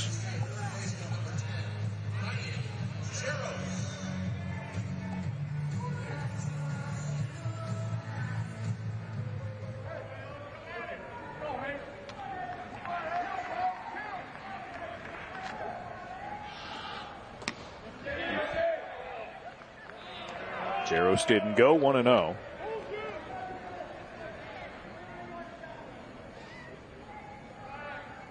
Quick conversation between Bodine and Johnson, trying to slow the moment down.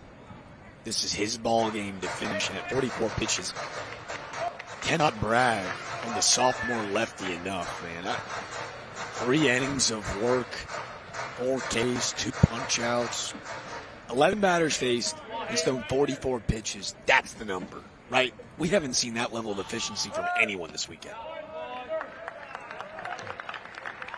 Head swipes second. Coastal Carolina indifferent as the count now 1-1 to Jaros. Tipped back, and again, 2 strikes for the Wolfpack.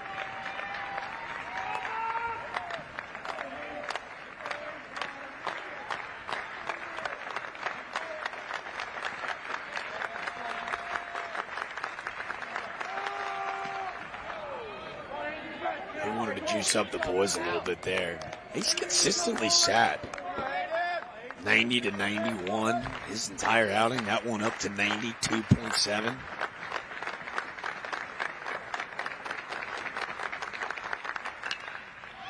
Hard hit ball out to center field, but right to Dean Mijos. The final out of the 2025 Jacks Classic. Coastal Carolina gets a 7-run victory, 10-3 over NC State. The second win in 3 games this weekend for the Chanticleers.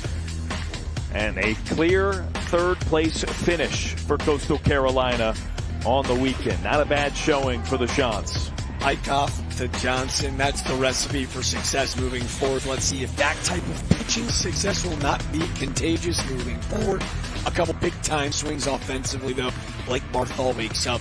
Tazi set the tone. Congratulations to not only he with his first collegiate home run, but folks, we got a stat change. We didn't think we were going to head home without it. Officially, the first career home run of Freddie Rodriguez and inside the Parker. Now we can say goodnight from the Jacksonville Classic. Let's go.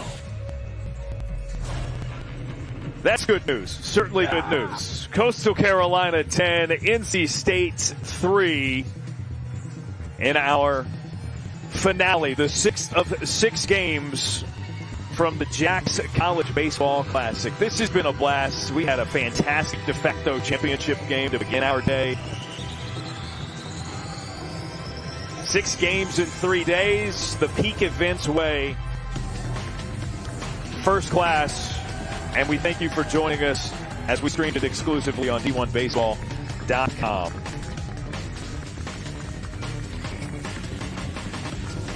Congratulations again to the Crimson Tide of Alabama.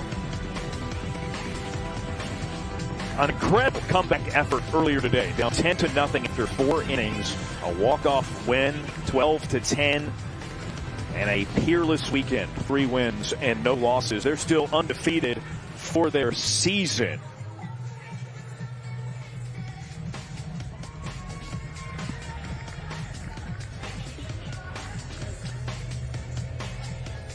So that'll do it for our weekend. From VyStar Ballpark, home of the Jacksonville Jumbo Shrimp, my thanks to the great Jack DeLongchamp for his company here all weekend long. It's been a blast. Our thanks to Scott Railing, the entire L2 Productions crew, keeping us afloat and on the air so that you may enjoy it while you watch. Thanks to Peak Events, the entire squad. There's a ton of them, all great people. And my thanks again to you for watching. Still more action over at Round Rock. Why don't you flip over to that as Jack and I say so long. Coastal Carolina 10, NC State 3 in our finale. Anything left to say, Jack? A blessing, boys, and we'll see you next year. But I think before we leave, it wouldn't be without saying our MVP. Come on, how about Justin LeBron? We thought it might be Brennan Norton. But Darren, before we say goodbye, we say thank you to the next big league superstar. Yeah. I mean, is that fair to say? We were all watching the same thing, right? LeBron, who was a little quiet with the bat Sunday, 2 backside 3-run bombs. Man, that kid was something else. It was a lot of fun to watch. All four of these teams, Alabama especially, still undefeated on their season. One of the top shortstops in the country, Justin LeBron, showed out and has been named tournament MVP. Could have been a number of guys on that Alabama team. An all-out, spread-out effort for the Crimson Tide on their way to the second annual Jack's Classic Championship. They join the likes of the 2024 Virginia Cavaliers. For UVA, it ultimately ended in Omaha. For Alabama, ... we will see. Roll Tide. What he said. Thanks again for joining us on D1Baseball.com. That does it for our weekend. Be sure you head on over to coverage of the Round Rock Classic. He's Jack DeLongchamp. I'm Darren Vaught. Thanks so much for joining us, and we'll talk again soon.